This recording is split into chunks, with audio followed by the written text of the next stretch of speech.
Hi, I'm Jamie. Welcome to SciFi Vision for December 9th. And AJ is already here, and Karen clearly is not quite yet. Hi, AJ. Hello, everyone. I am. We is here.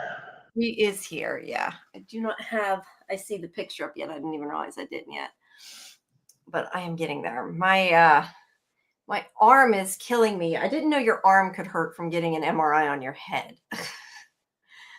I had to lay, I guess, still and Jamie, no, I'm wait, serious. I laid like that. I think Karen and I need to invest in a plastic bulb for you for Christmas. No, I had to get an MRI. It's for my migraines. I got an MRI. But I know, but you always got something going on. I know, I do. I can't. But you have to like lay real still, and I don't know. Like my arm was cramping up so bad because I had pulled a muscle before, and it's like hurting still. So I don't know. I did not expect that to happen, but it did. So all right, let me get my pictures up. So I guess tonight, hey Jen. We're going to talk about Stranger Things 3 and 4, as well as Pluribus number 6. And like I said, I guess that we can sort of, I don't know, tell what we thought about the war between the land and the sea, but we won't do our review, we decided, until the show actually comes on here in the States, since most people will not have seen it yet. Yeah, I say boo on Disney. They should have worked out a better deal. Yeah, I didn't even know it wasn't going to be on until I went to, because somebody said, hey, don't forget it's on this weekend in a text message. And I got all excited and waited till 3 a.m. and found out it wasn't on. Thank you for that. Yeah, you're welcome. Listen, I didn't say when it was on. I just said that it was on this weekend. Okay. We said Sunday. But yeah, it was not on. But I'll have that ready for when Karen gets here. But yeah, I guess while we're waiting for Karen, we might as well talk about it. What did you think of the show? I liked it. I and it's funny because I watched the trailer and I was a little dismayed because I was like, okay, I like Russell Tovey, but I was like, why are we introducing a new character? This is this unit show. So I'm expecting it to be more about the unit characters. And from the trailer, I'm like, I feel like I felt like, so watching the episode, I felt, okay, this does feel a little more unit, and I get the Russell Tovey character and the whole point behind it and everything, which is kind of creative the way that they did it. But overall, I liked it. I thought it was interesting. I can't wait to see the other 3.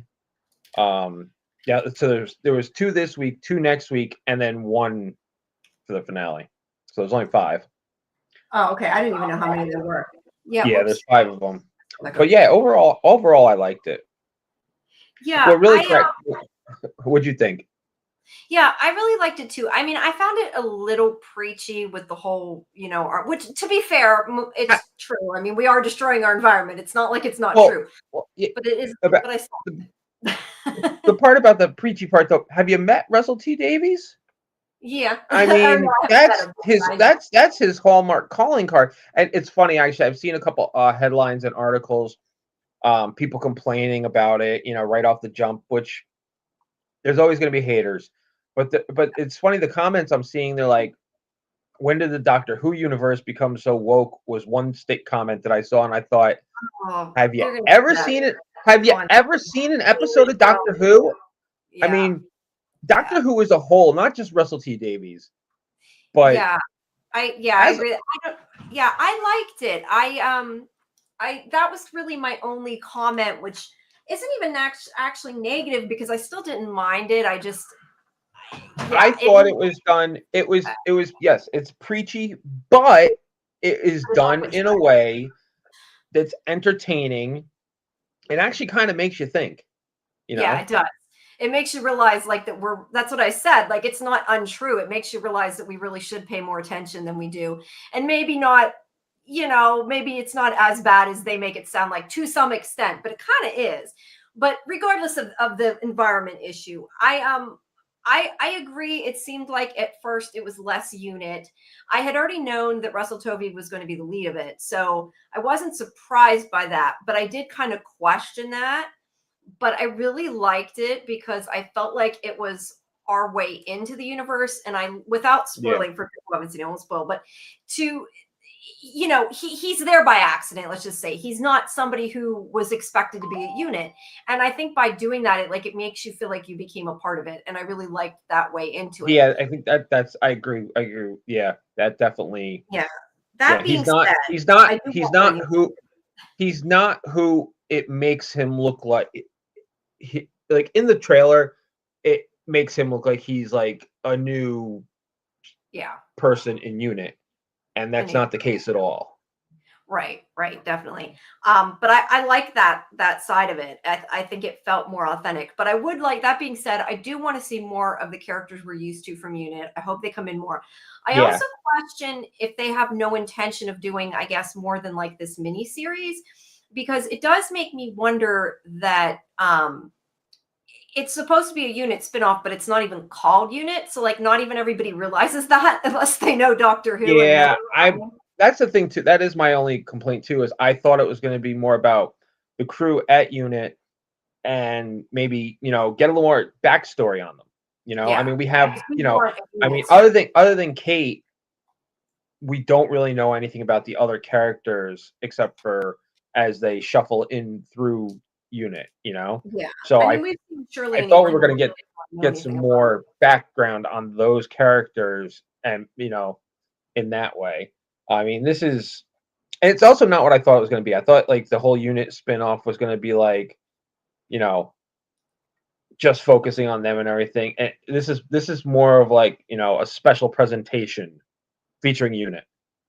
Yeah, that's a good way to look at it. But it does make me wonder, like, is there any chance of there being more? Because I don't know what they would call it, because I assume that only this part was the Sea Devils, like it wasn't meant, Right. it must not have been meant to be an actual full spinoff. That's Yeah. yeah, that's it kind of it kind of reminds me of what the hell was it? I don't remember the episode titles, but it was when oh crap. Martha. When Martha was with the doctor and it was towards the end of she had left the doctor actually and she joined Unit and like they had like those what was it 3 or 4 episodes that where it was like the end of the world and she went back and did she go back in time? But I don't know, it's got that feel to it. Yeah, it does. But all that being said, I really liked it. I'm excited for it to be on on Disney so we can talk more about it. Yeah, it wasn't what I expected, but I liked it, and it sucked me into it really, really quick. And I'm glad Yeah, that me they put too. 2 episodes in, because I feel like you needed it more for context, just because of where they ended. I think it was better to get the two to see both episodes. Yeah, there's not really, like I said, it wasn't what I expected. I knew it was going to be about the Sea Devils, but I guess I expected more Unit, less of that part of the plot, if Yeah. that makes sense. Hi, So Karen. do good. Maybe we'll get more that's more unit after the fact. I don't know. Hey, Karen, we were just given kind of a really quick what we thought without going into spoiler territory of the war between. Oh, Karen's in a winter wonderland. I am. I was gonna say, is that winter or is that cherry blossom? It's cherry blossoms, actually, right? I mean, a Yes, springtime. that's not winter. Yeah. She's So hanging how out. much did you get Karen's to hanging see? out outside today. You getting it, but how much did you get to watch? I didn't watch a ton of it. I didn't see the whole first episode. I watched I watched a chunk of it. I thought it looked really good. I thought we've talked during the last season of Doctor Who that we could see the increase in budget that had happened when they came to Disney. And I thought that the part that I saw it looks good. I am. When I had heard about the show a long time ago, I thought it was going to be like a full Unit show. We were just saying that. Yeah, I heard you guys say that. That's why I'm commenting, and I didn't realize that it was not really like. It's not a full Unit kind of thing, right? I mean, I like Russell Tovey. We love Russell Tovey. We've seen him in a bunch of stuff. We like him, and it's nice to see him starring in it. But I thought it was going to be like the Unit Chronicles kind of thing, right? Like a full Unit show. Yeah. I hoped it would be. And maybe we'll still get that. Who knows? Maybe, but yeah, I thought it was like a spinoff about Unit. It's a little bit different. It's a little frustrating that we're not getting like a full like Doctor Who Christmas special, like we, Doctor Who That's show. till next year. Not till next year, and like we're not getting a. But look, anything from the Who family is welcome. So yeah, I didn't watch the whole episode, the whole first episode. I watched a chunk of it. Okay. No, anyway, I did. So we're gonna cover it. I don't really want to talk that, but from the beginning, I did think it sort of grabbed me. The way it starts, the way it introduces the main character, and the way the whole thing starts. It was sort of the part I saw was kind of well introduced and well done. The way it grabs you, and yet a little bit also like I don't know. But yeah, enough that it really grabbed me that I'm looking forward to watching the whole thing when it airs. Yeah, I was just gonna say it didn't bother me that it wasn't quite as Disneyfied as I was saying, like that it seemed a little. I mean, it didn't seem like really low budget or anything, but it seemed more. It seemed more kind of in line with what we're used to with Doctor Who, and I kind of like that because I felt like the Sea Devils to begin with, like the Sea Devils we've seen before, are like men in rubber suits, and it didn't look quite like that, but at the same time, it wasn't CGI. Oh, the Sea Devils have definitely been upgraded. Yeah, I think it works, and I think they've added some interesting things to them. Yeah, I mean, we do love that, right? We love that about Doctor Who. I mean, not for nothing. I mean, think about the Cybermen. I think the Cybermen have gone through the biggest changes throughout the years, from what they originally looked like to what they look like now. I mean, they've changed so many times. Only the Daleks stay the same. Yeah. I'm probably. I mean, I'm planning to like write out an actual review, but unless we find out that people have seen it already, we're planning to wait until Disney, because I think most people won't have. I really do. Yeah. I think I don't know if it was you I said it or somebody else I was talking to, but just because I'm unwilling to wait doesn't mean other people aren't unwilling to wait the normal amount of time. But we don't know when it's coming to Disney. It hasn't actually been announced. I'm kind of assuming it's going to be in January, but that's not been said. So nothing's official other than it's coming to Disney in 2026. No, Disney's only saying in 2026. Yeah. I don't understand not simulcasting it though. I think that was a mistake. Even if they don't have the full blown deal, I think they should have tried to get that. But BBC, because of the current situation, they might have said, no, you don't get to simulcast it. You don't get it. You dropped the ball, and no. My understanding is this is the last part of Disney's current commitment. That's why I was surprised it wasn't simulcast. The only other little thing I want to mention is I really wish they had him play the same character as in Doctor Who. That's the only thing. Like I was like, why not?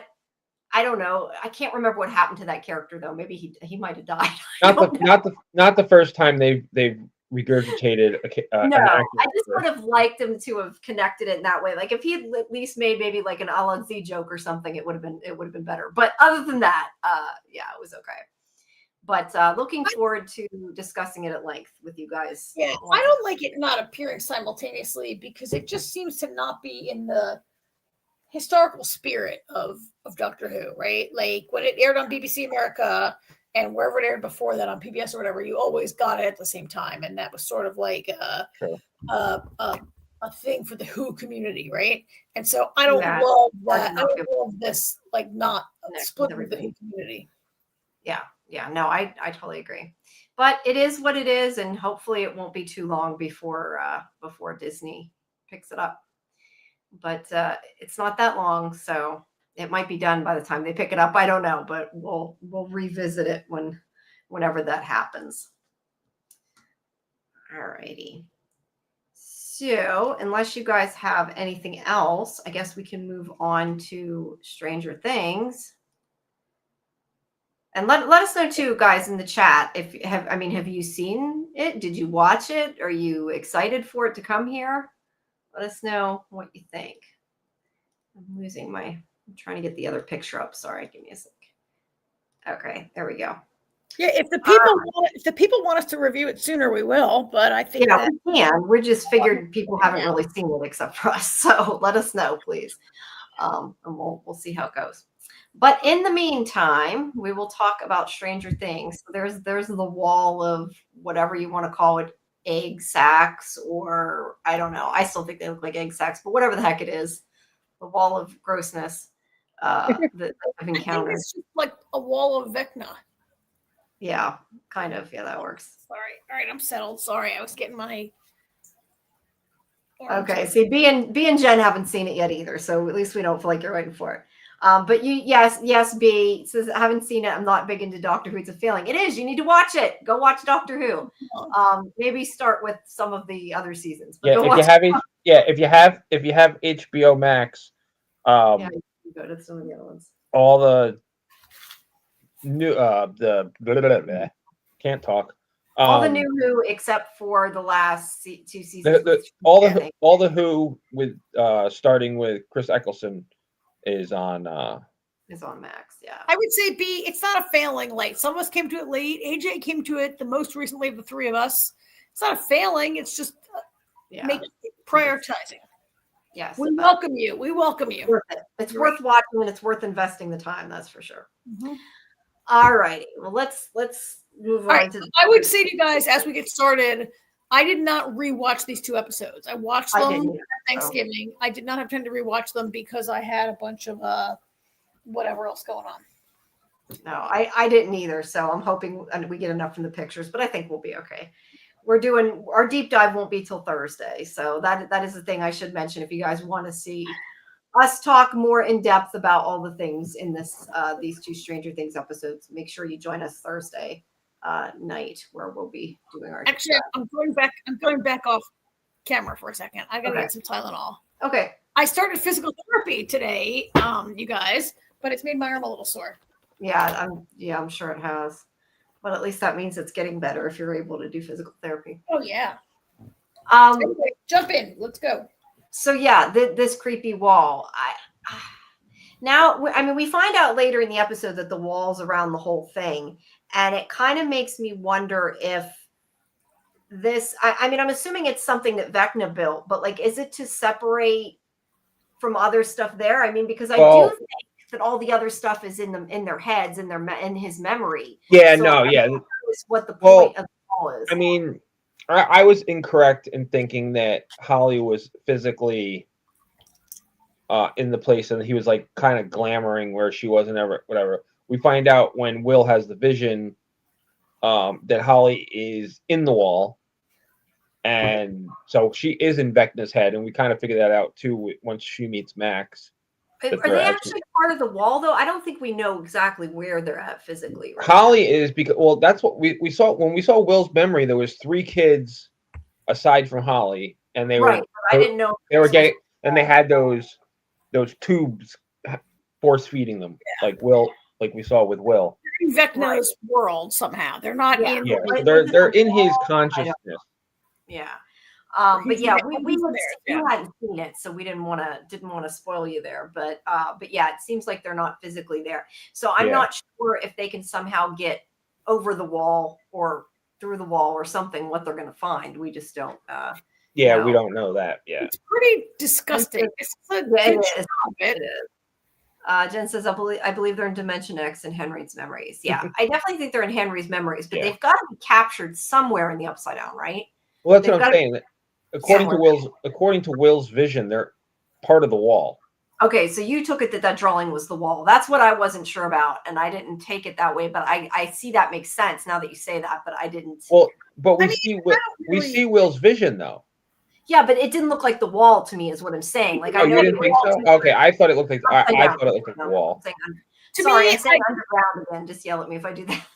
I mean, to me, it just looked like part of Vecna's nastiness that we've seen other people in the past. Like in season 4, we saw people like, stuck up in the Vecna, the whole Vecna of it. Gotcha.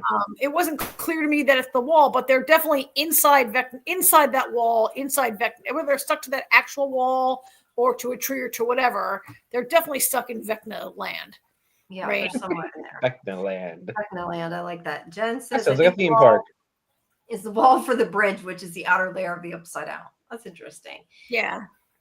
I think the fact that there is a wall, though, has got to be significant, right? Like it definitely yeah. means to somehow I get mean, through.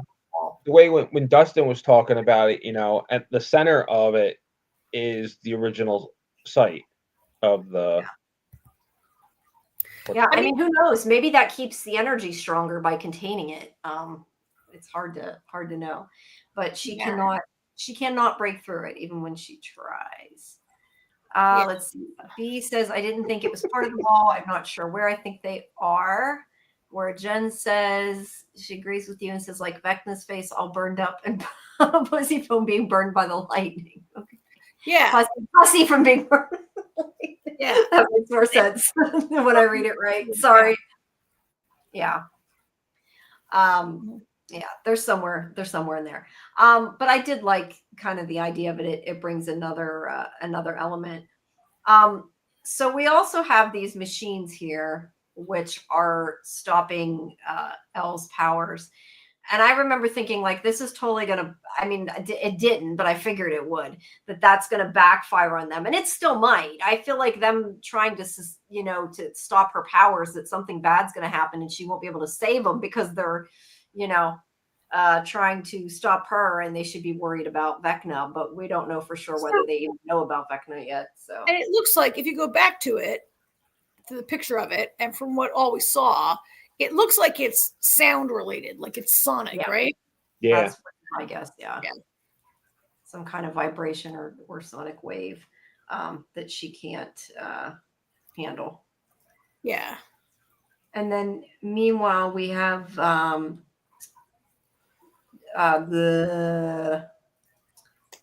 help me out here, Joyce. She's trying to, at this point, I think she's trying to get into contact with the other group. Because no, they haven't gone through yet, huh? They go through in this one. No, they got through in the first part of last episode or fourth episode. Oh, they go through at the very end. Yeah, they went through the silo when it opened up. They decided they were going to jump through, but she doesn't know that yet. She has no clue where they are. But there's a lot with her conversation, and we kind of talked about this last week with. This was when the flux capacitor actually. Yeah, when she finds out the truth. And she is not letting Will do what he wants to do. And we kind of already said we see both sides of it, and she's trying to protect him, but maybe being a little too overprotective mom. Yeah, overprotective mom multiplied by guilt. Very true. Jen says Callie's powers are stronger and the military is taking her blood. Could be her blood producing the wall mixed with her powers. Now I'm guessing Callie is 8. Okay, yeah. I didn't know 8. Yeah. All right. It could be an illusion by Callie. That's interesting. Maybe she created it rather than Vecna. That'd be kind of interesting. Well, because Callie's power is different from Eleven's power, and her power is creating illusions. Yeah. Was it? I was going to say, I don't even. I know we're kind of jumping all since you brought up. What do you guys think about Callie returning? I thought that was a good. I liked it. I thought that was a good surprise. Yeah, I liked it. I mean, I didn't really remember anything about her, but I liked it. How did you feel about it, Karen? Because I know that was your least favorite season. Yeah, I mean, I didn't. When I saw it, I was like, "Oh wow, flashback, right? Throwback character." And then when I thought about it, I really didn't like it because I feel like that part of Eleven's story was complete, and to bring her back was not. And then as I thought of it more over the last 2 weeks, I came around to maybe liking it better. And I do like the idea that maybe she is casting the wall, or maybe like, I mean, she obviously, although we're going to talk about when we see her. So anyway, I guess I would say I went back and forth on it. It was not my favorite. You're right. It was not my favorite part of the show. I'd completely forgotten about Callie, and I really felt like, look at B saying my family had to tell me who that was. Sorry, go ahead. My family had to tell me who that was. I still don't really remember anything about Callie. I also had to really remember back to it and then look it up. And she was an important part of Elle's story at the time that it happened. But I feel like that was dead and buried in the past. And to bring her back, of course, she is the one person who escaped. Like all the kids were killed, right? Like looks like everyone was killed when Ellen and one fought, and Eight's the only one who could still really be alive. It kind of makes sense that Linda Hamilton and her evil government lackeys would track her down. And we'll talk a little bit more about what it looks like she's up to when we see her, I guess. Jen loved it. You want to put Jen up? I loved it. So happy that season 2, episode 7 wasn't a throwaway scene like some fans thought. I knew she had to come back, but I definitely didn't expect it prior to Bomber Hopper coming out all normal to get Elle. Yeah, I didn't. The problem is I don't remember that far back, and all I did was the recap. I don't even think she was in the recap that I saw. I can't remember. I don't think she was like super. I mean, I don't know. She was only in the one episode. Yeah, so she wasn't that big of a thing. So I like that they brought it back around, but I honestly didn't remember much about her other than, she was another one of the experiments. And I remember it had to do with when Elle was trying to find her real mother. Well, she helped Elle like learn about herself and her powers and how to control them, right? Yeah. But she also was using her powers like for vengeance. Like she was going around like, I mean, she and her gang were using her power for crime to survive, but they were also like going around exacting punishment against people that had worked at the underground facility, right? Like anyone who worked at the Hawkins lab or wherever, Callie and her gang were like punishing them. And so in the end of that episode, I believe that Elle decides that vengeance is not her path and she's not going to help them, and she moves on, right? So I did feel like it was complete. But in that episode, she and Elle declare themselves to be sisters, and there is a real connection. So I guess in that sense, I see bringing her back, right? Yeah, I can see that. And sorry, Jen, no, I didn't. I watched the short. I think I watched the short Netflix thing. I watched whatever was on my TV, on my Apple TV when I went to watch the show. I had forgotten to go back to that. Yeah. So yeah, but to be fair, my memory is so shit. I probably would have watched the recap and still would have said she wasn't in the recap. So that's more my fault. But yeah, at any rate, he wants to help find Holly, and Will wants to help find Holly and is not happy that his mother is stopping him. And then we have the scenes with this kid that I do not remember his name. Big surprise. What's the kid's name? Do you remember? Derek. Derek, okay. right? Yeah. This is what happens when I don't take any notes. Derek. Okay. When Derek is the next person that Vecna, aka Henry, is trying to recruit, I guess would be the way to say it, to bring into the Upside Down. We don't know what it is specifically. I mean, look, before it seemed to be that he took kids that weren't strong. I don't know that that's the case now. I don't think we really have a reason for why he necessarily went after them. He absolutely did. He says it in the 4th episode. Oh, he took ones that felt like outside of it, right? Like that they didn't feel. No, like I'm trying to remember. He's when he has control of Will in the 4th episode. Okay, that was about all of them then. I was thinking that was just about Will. He took people that he thought wouldn't fight back that were weak. Yeah, right? He said he takes weak people, and he says to Will, he's like, I take people that are weak just like you. Yeah, I was thinking that was the first time what he did, but you're right. That was in regard to all of it. He actually, and he says things like, Will, you were the weakest, and you were like, I mean, we'll get to that. We'll get to it when it comes. Yeah, because obviously that's not. So we get these creepy scenes. I mean, I find them creepy with Henry with Holly and him. We're going to bring your parents and your family and everything. And she doesn't question it, which the age she is, I get it. She wouldn't, maybe. She's supposed to be 7, yeah. She's supposed to be 7, and even a little older, maybe she would believe him. I mean, I don't know. Part of me feels like she should be worried about her family. But because she doesn't know, she knows bad things are going on and she's not worried they're hurt. And it kind of concerns me. The thing that I question the most is after what happened to her mother, that she isn't even like, is my mother okay?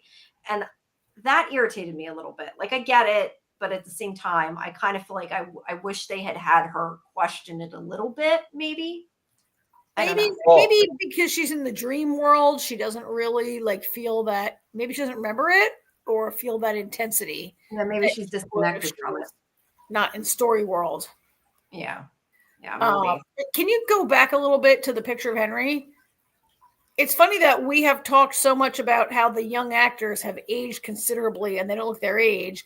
And the I can't remember the name of this man who plays Jamie Campbell, right? Jamie Campbell, yeah.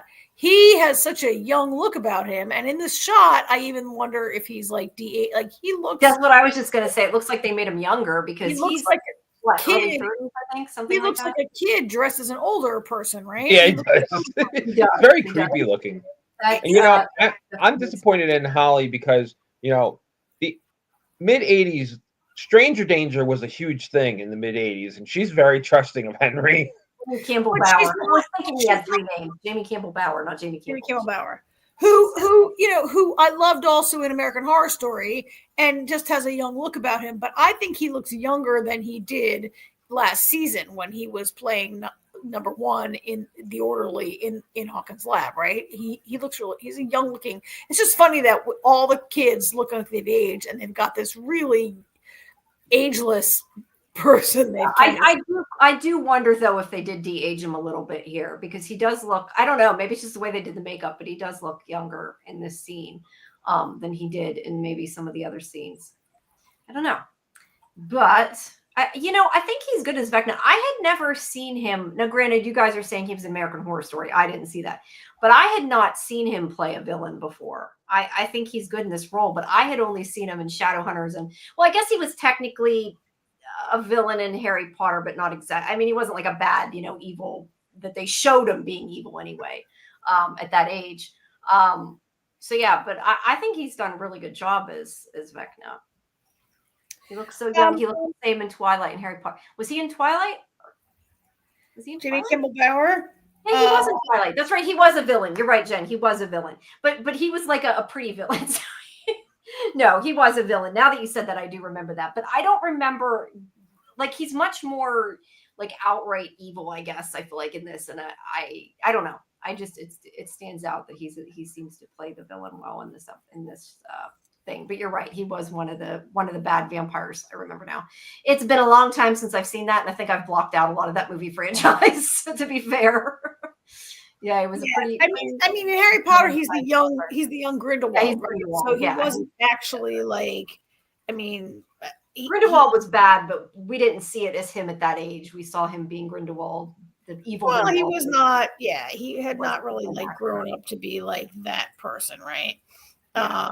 And he, I mean, he's great. All right. Anyway. Yeah, we're getting a little. Move on. All right. So there's the whole thing that he tells Holly, no matter what, you can't leave. There's monsters in the woods. And, obviously he's the monster. I don't think any of us thought when a character says you can't go anywhere or something bad's going to happen, she's going to leave. I mean, that was a given, right? As soon as he said that, in my opinion. So I wasn't too concerned with that. I was curious what was going to happen. I thought maybe there's, something good in the woods. And I guess that answered my question. How old is Henry supposed to be? Because if he was 12 in 1959, how can he look so? Well, he was, when he was in, when he was where Elle was experimented on at the Hawkins Lab Institute at the lab. I mean, he was like a young adult, right? Wasn't he supposed to be? I assume. Well, yeah, probably 20s maybe back then, I guess. So he was in his mid 20s at that point. Yeah, but they might have him.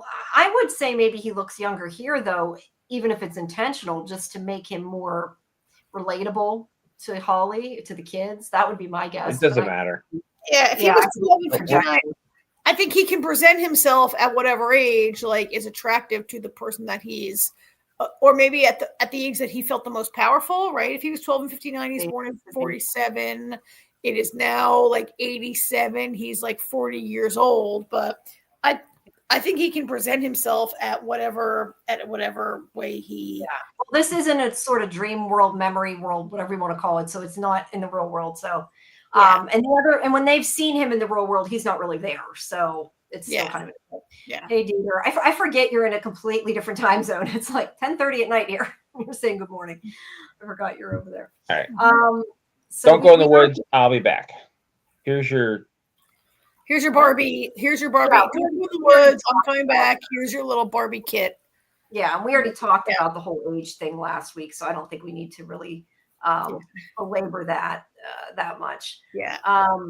So then there's a lot with Elle being not kind of out of commission. I don't want to say knocked out of commission until he gets the sound wave turned off. Till Hopper gets the sound wave. Hopper gets the sound wave turned off, which he of course shoots, and we get this shootout scene. Now that I don't know, you know what this made me think of. Bro, everybody, other people will probably get what I'm saying. It makes me think of the sign that we discussed at great length from. It doesn't really look like it, but just kind of having that old. We had talked about there was like a billboard outside of town. That's what it made me think of. But yeah, I'm not sure. It looks cool though. I like how they used that to shoot from behind. He used it as cover, and also I love how they have the upside down kind of the vines creeping around it already.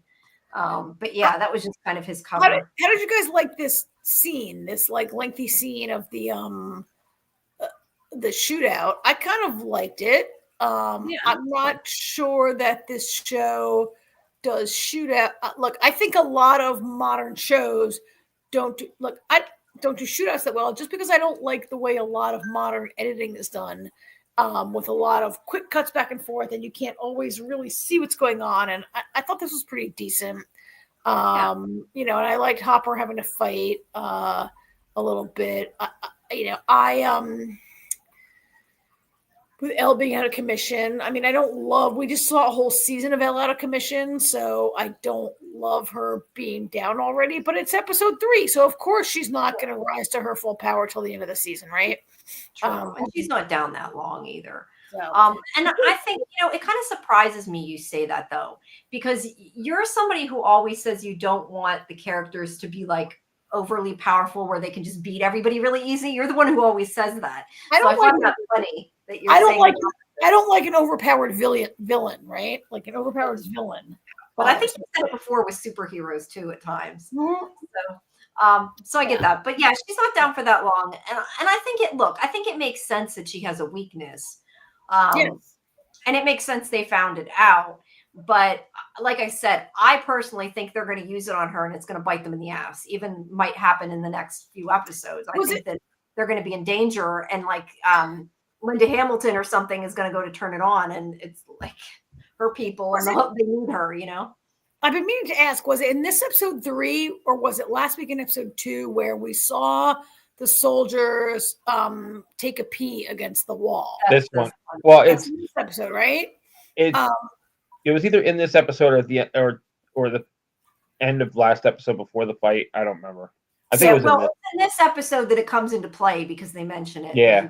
I mean, to me, it's like he peed on the wall. I mean, so therefore he knows something about the alien wall just because he peed on it. I don't think he knows anything about it. To me, I took it to mean that the soldiers do not consider this a threat. They have spent enough time like up and around this wall that they consider it just nothing more than a barrier that it is safe to pee against. They don't consider it to be a living thing, a dangerous thing. It's not going to grab you. Yeah, but that guy's kind of cocky and jerky, so yeah, I just kind of thought he's an idiot more than anything. But I felt like they've spent enough time. Like it's been months now that they're. I mean, you could be right, Karen. Yeah.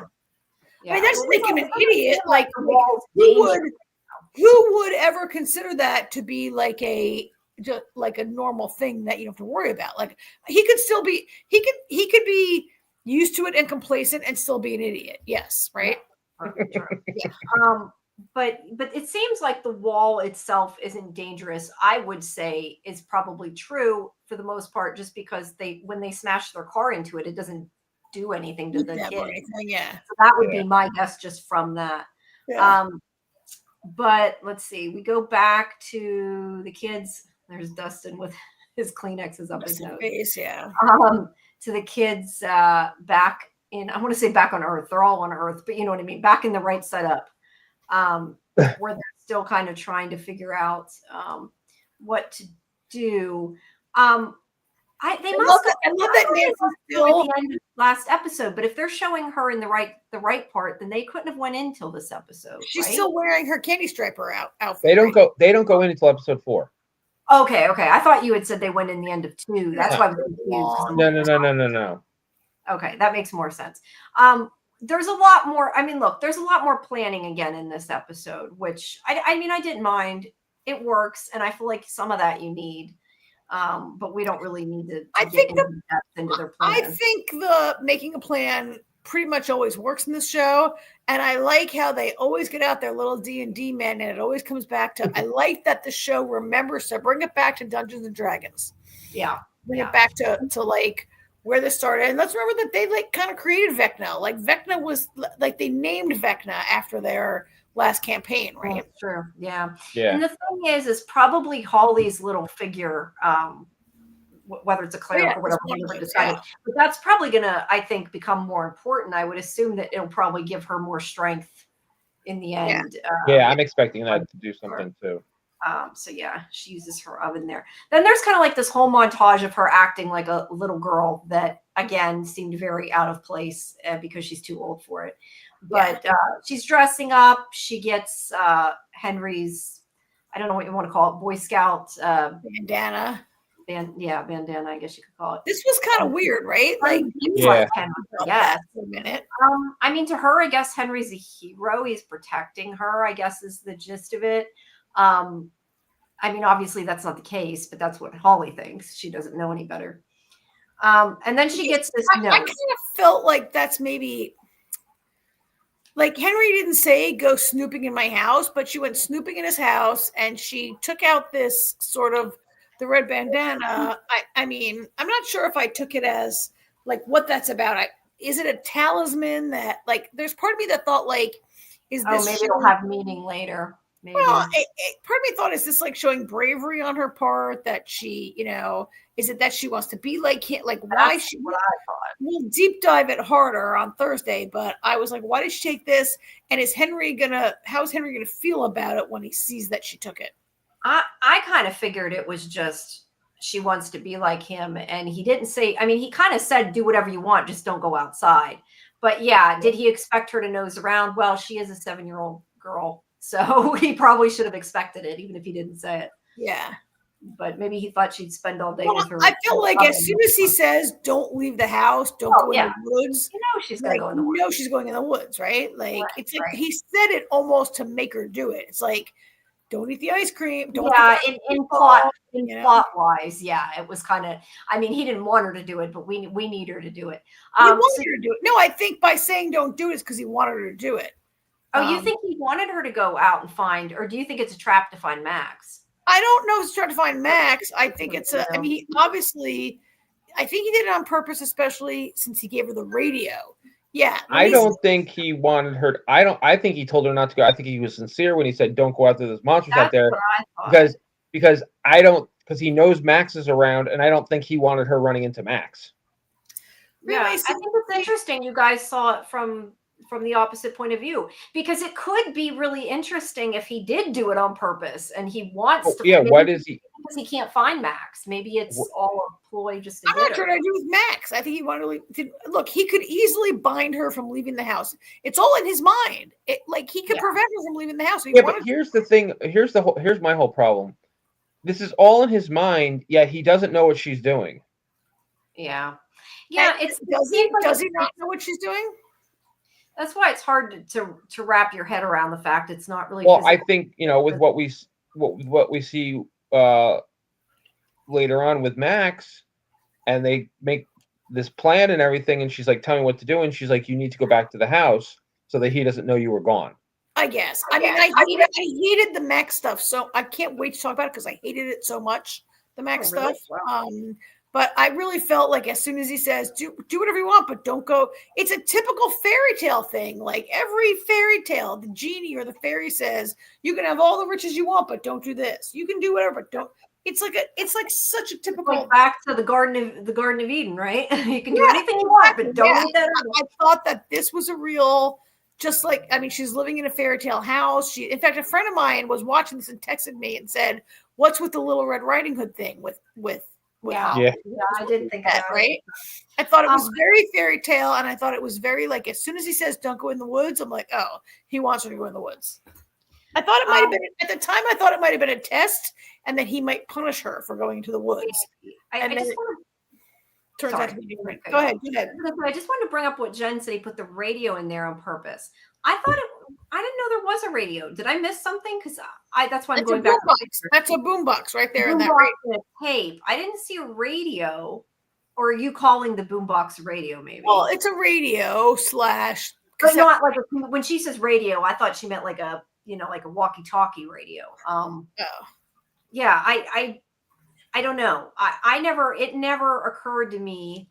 More on B's side, I never occurred to me that maybe he did it, but it makes sense though that maybe he does want to find Max, that he wants to lure out. It's possible. I hadn't thought about it, but like hearing you guys say that, it does make some sort of sense that it could be the case. Either to lure Max or to have Max help defeat the Mind Flayer. Calling it a boombox. We're calling it a boombox. It is a radio, though. You're right. When you said radio, I assumed you meant. Look at this. Like it would draw Max out because of the music. Oh, that's more like maybe he expected her to take it with him. Yeah, and I want to say too, this isn't the picture here, but later when she's looking at the map, where'd it go? I lost the damn picture I had up. Oh well, I lost the picture now. I mean, it does look like in that previous picture, it looks like he gives her the boombox and the Tiffany cassette, right? Yeah. Play. Yeah. But see, it says they show it later on the screen and it says walk up the hill. And I immediately thought, no, you need to run up the hill. Yeah. I don't know if that was done to be funny or not, but it definitely, that's what it made me think when it said that. So here's the crazy map, a child's map, and she's supposed to go up there and find. And look, I don't think any of us really thought it was Henry. I mean, I didn't think about it being Max, but I definitely didn't think it was. I thought it was Henry. At first, at the instant I saw it, I thought it was a test that she was going to fail. That Henry said, "Don't go in the woods." She gets a map that says "Go in the woods," and I thought it was a test that Henry was setting her up to fail. Interesting. I love that we all take get different takes from it. I think that's what makes it cool that we all think something. I immediately thought it was Max, actually. Yeah, I didn't think it was Henry, but I didn't really think about Max being there, which makes total sense, and I should have, but I didn't. All right, so then we have back at the school. I think this was about Rosenberg. Right, so this is a class lesson about wormholes. This cannot have the question: elementary school or learning about wormholes? Well, they're in high school. Is it high school? Okay, I guess she's in high school. She's pretty young. They're all in like the 10th grade, but I feel like a discussion about wormholes with a massive diagram behind the teacher. This has to be something that's going to come back into play, right? Oh yeah. Well, it talks about, I think somewhere they talk about the Rosenberg Bridge or whatever it's called. Well, a Rosenberg, it's called like a Rosenberg-Eisenberg Bridge or something like that. That's just the scientific name that we call a wormhole. He says it in the thing. He says, often called a Rosenberg Bridge or whatever. Yeah. We call it a wormhole. And I just thought like, this is where it's going, a wormhole between the right side up and the upside down, right? Maybe. Yeah, we haven't really looked at it like a wormhole before. I think just because we've looked at it like a doorway. But I mean, it is a wormhole essentially. Well, it is. We don't know. It is we call it a gate. Yeah. We don't know. I mean, to me, a wormhole is not necessarily to another dimension. A wormhole to another time, usually. Jupiter faster or whatever, right? Or to travel faster. Right. Yeah, either different location or different. Depends on the sci-fi we're talking about. In Star Trek, it gets you somewhere quicker. Yes, that's what it does. So the wormhole bridge definitely. Sorry, I was clicking on the next one. So the wormhole bridge is definitely the upside down connecting dimensions to our world. Yes, or the next thing, Jamie, click the next thing Jen says. Every lesson Mr. Clark has done in each session has been key to the season. Yeah. I like that they bring that in because it works. Yeah. And then we have the sister. I'm trying to. Yay, Erica. No, it's funny. It's funny too because I was like, because until she showed up, I was like, where the hell is Erica? Yeah, I like that Erica's in it. I enjoy Erica. She's funny. Jen, in A Wrinkle in Time, they use a wormhole, which is the book Holly's reading and that the English class is studying. True. I hadn't even thought about that, but you're right. There is wormholes in that book. It's been a long time since I've read it, but Yeah. a wormhole is similar to the Tesseract in A Wrinkle in Time.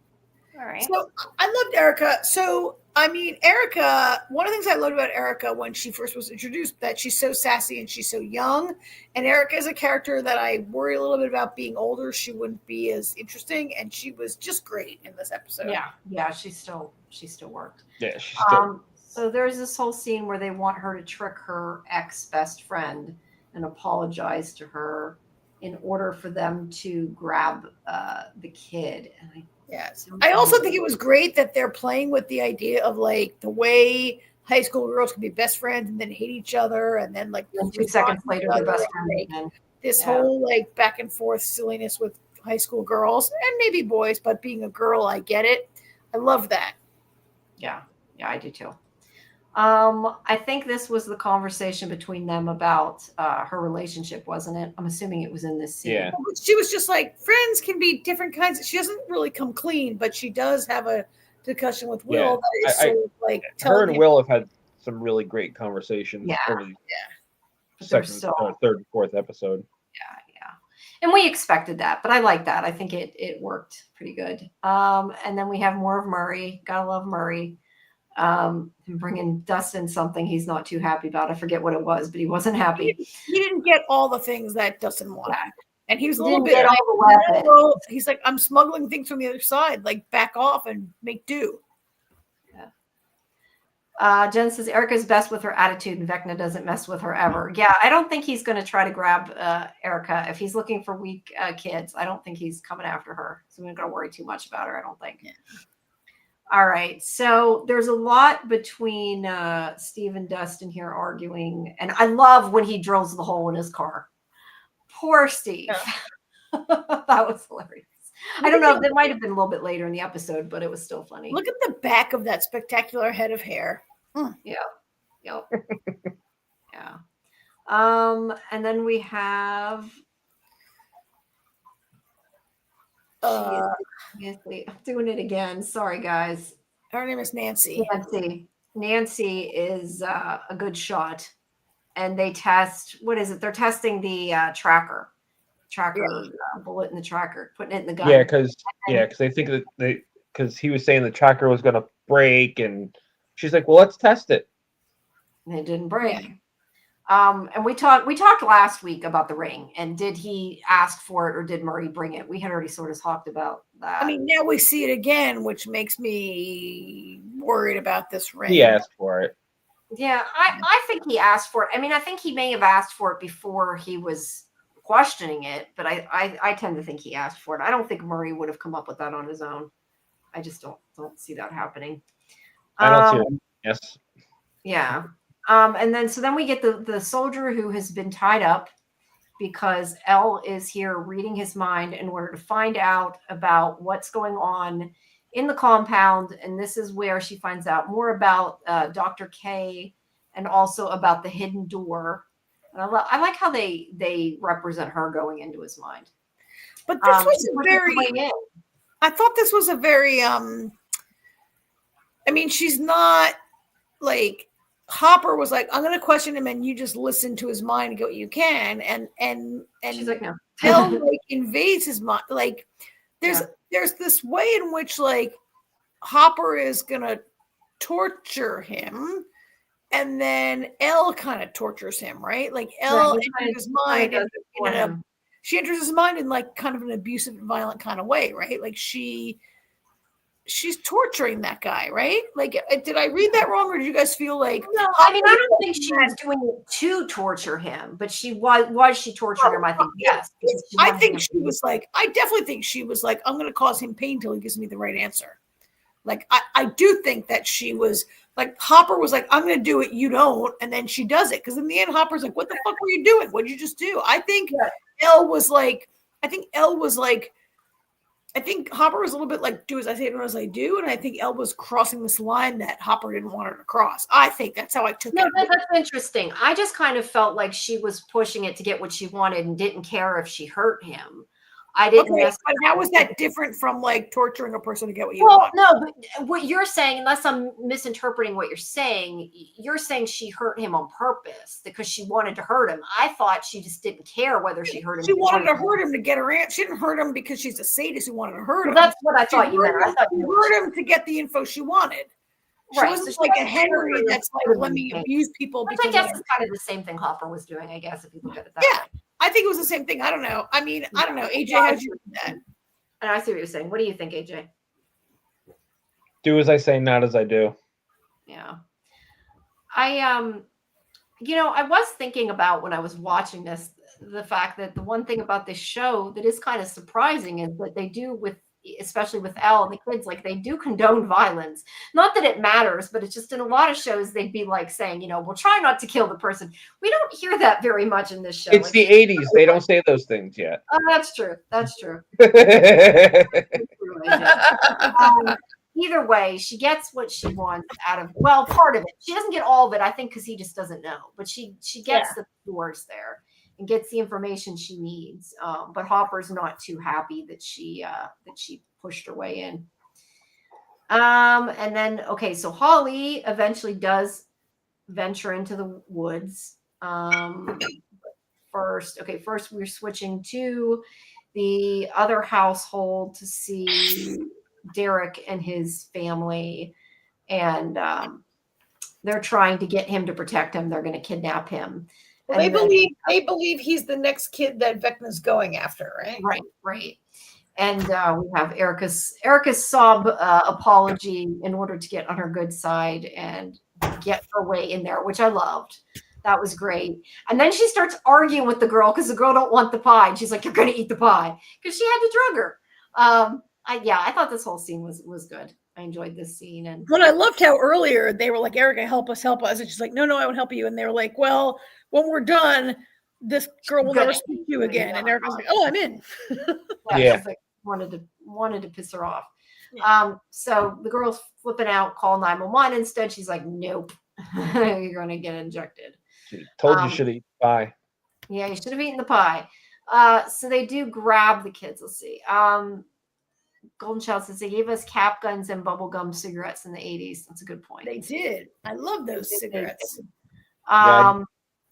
And we had accidentally skipped Jen's conversation about Robin. Usually her conversations are impactful. And I think I like how they did the stuff with her and Will. All right. So they get the family out of there and then they booby trap the whole house, which I also love. All I kept thinking is that poor family. I love when he finds the chainsaw. They drug them, they tie them up. I also love the whole scene with the house, how they prepped that house. As a It was very, very Home Alone.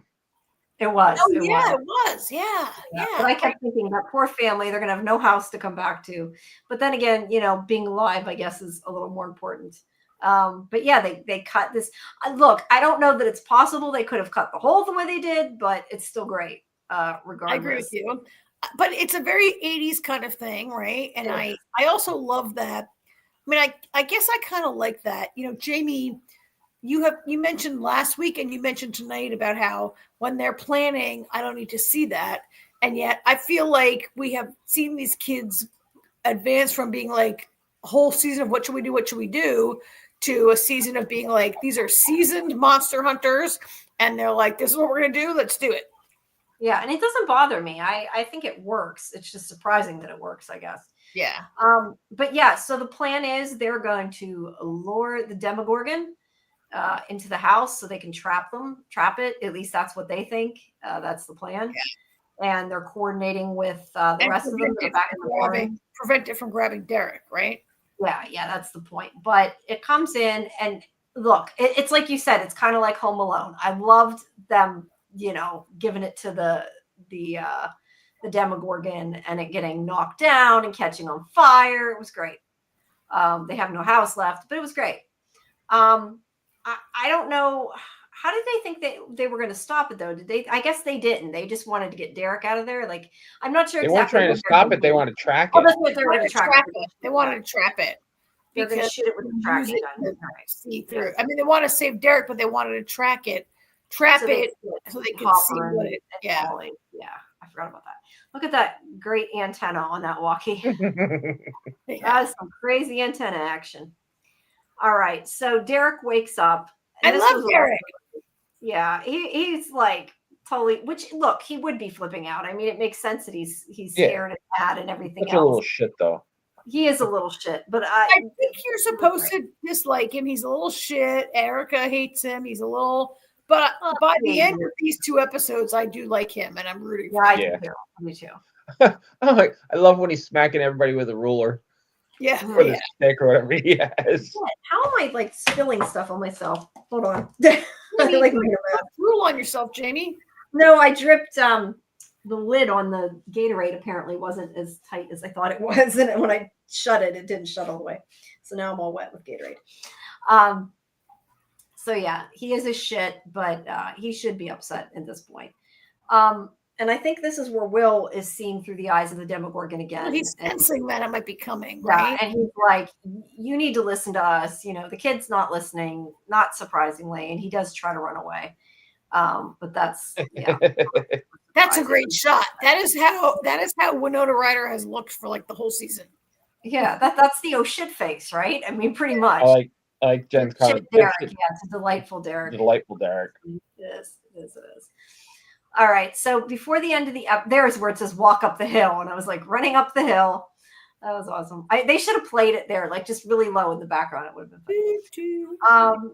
But oh god, you know that song was stuck in my head for so long after the last season. So maybe we don't want to do that. So she gets to this huge rock formation, and that's when she goes into the cave. And which, by the way, this rock formation is insane. Like nothing in Hawkins looks like that. It looks like where is this? West, like Albuquerque or something, right? Yeah, it looks like Albuquerque. They live in Indiana. It looks like nothing like they would ever see. But I think that's a metaphor. It's a metaphor for the Vecna wall that we've seen, right? Yes. Well, yeah, it kind of makes me wonder if it. Look, we toyed with the idea when we talked last week. Like, is it possible that the house is really the house in the upside down, and you know she's seeing that version of it because he's glamoring it? And we decided it was in his memory, but it actually kind of makes a little bit of sense and does sort of parallel that wall. Like, I don't know that it necessarily is that wall, but maybe that's why he built that wall. Maybe because he's thinking of this. Well, I mean, this doesn't have to be in Hawkins. This is a memory of his. Right, but I mean, it makes that he's afraid of a memory of his or of hers. Like, I'm not sure that it's 100% either person's memory. Like, this could be a meld of their. It's from what Max said. I think it was his memory from what she said. Yeah, I definitely got that impression. But she just knows somebody's chasing her. I think at this point, she doesn't know who it is. It looks ridiculous. That costume is insane. Yeah, it's like a little kid who went to Disney. I was gonna say, no, you know, it's like she looks like a cross between Little Red Riding Hood and Alice. Yeah, Alice in Wonderland. Yes. Yeah. B says Henry moved to Hawkins as a kid. Perhaps it's somewhere he visited before he moved there. That's what I thought. That's what she thought. Yeah, it could be. Regardless, it's something he's afraid of. Yeah.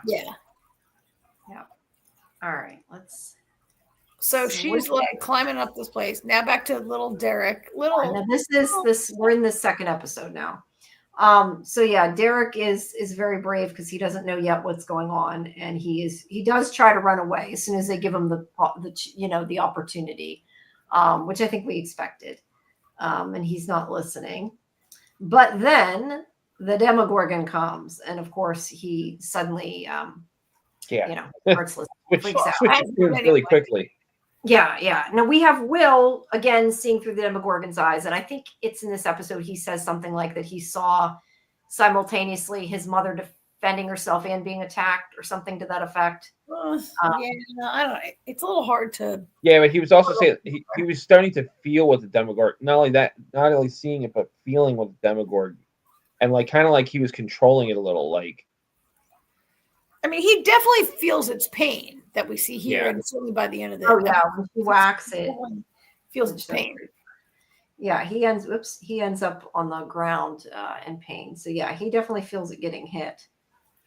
And then meanwhile, back in the car. I don't know if you put that up and I just missed that you put it up, but you said Henry moved the hog into the house somewhere. Yeah, we did. We put it up already. Okay. I heard you say it. I didn't see you put it up. I was looking at the pictures. All right. So meanwhile, the other kids, wait, hold on. The caves are talked about in the play. Henry moved from Nevada and those caves are there. And when he was exposed to mind flayer particles and transported to Dimension X for 12 hours and returned different. Okay. I'm guessing you mean in the other season then. I don't remember or wait, do you mean the kid? They do talk about the play in this episode. There's a play of this show, yeah. There's a play. But you mean when he was thrown out before. Yes, thank you, Dieter. You guys are better at remembering that than I am. I never remember that. Please like the video, subscribe to SciFi Vision, guys, and hype it if you got it. I know not everybody has that option, but if you do, please hype it. All right. So the other kids, I'm calling them kids. They're not exactly kids, but in the play. Okay. In the she means in the play. It's in the play Stranger Things. Yeah. We need to do a watch party of that. Yeah, we have the link now. We need to watch it. But that's interesting. I thought you meant the play in this episode.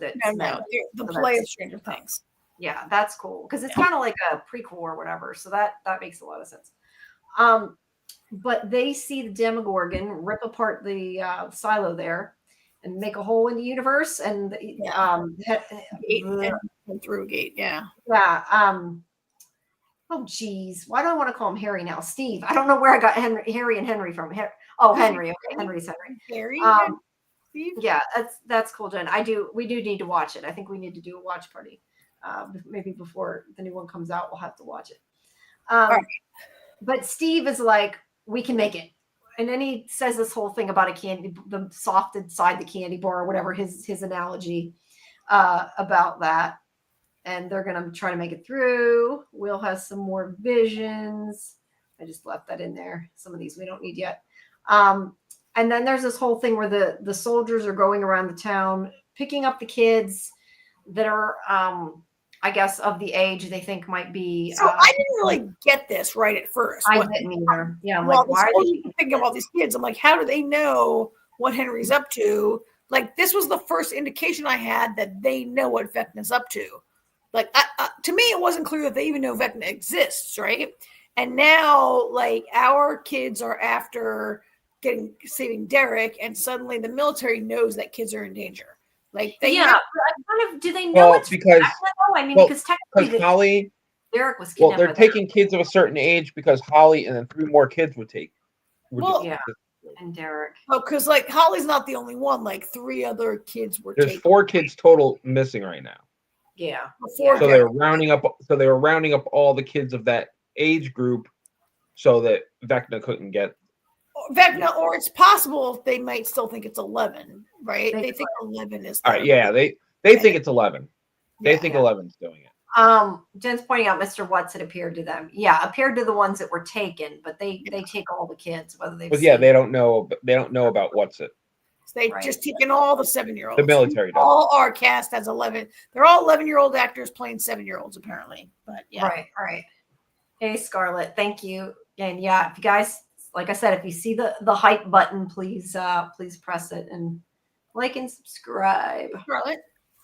But hello, Scarlett. Yes, Scarlett will be joining us Thursday for Karen and I for our deep dive. So we'll be talking more about this. So all right. So Will is getting. I feel like Will got a little braver all of a sudden. In the after Will's always been kind of brave, but his mom's always telling him to stop being brave. Okay, that's a good point. Good point. He's like a little. I feel like Will's a little empowered by his experiences, and Will, he's braver. He wants to participate, and then his mother's like, no, that's what is Hopper say? Wrap him in bubble wrap.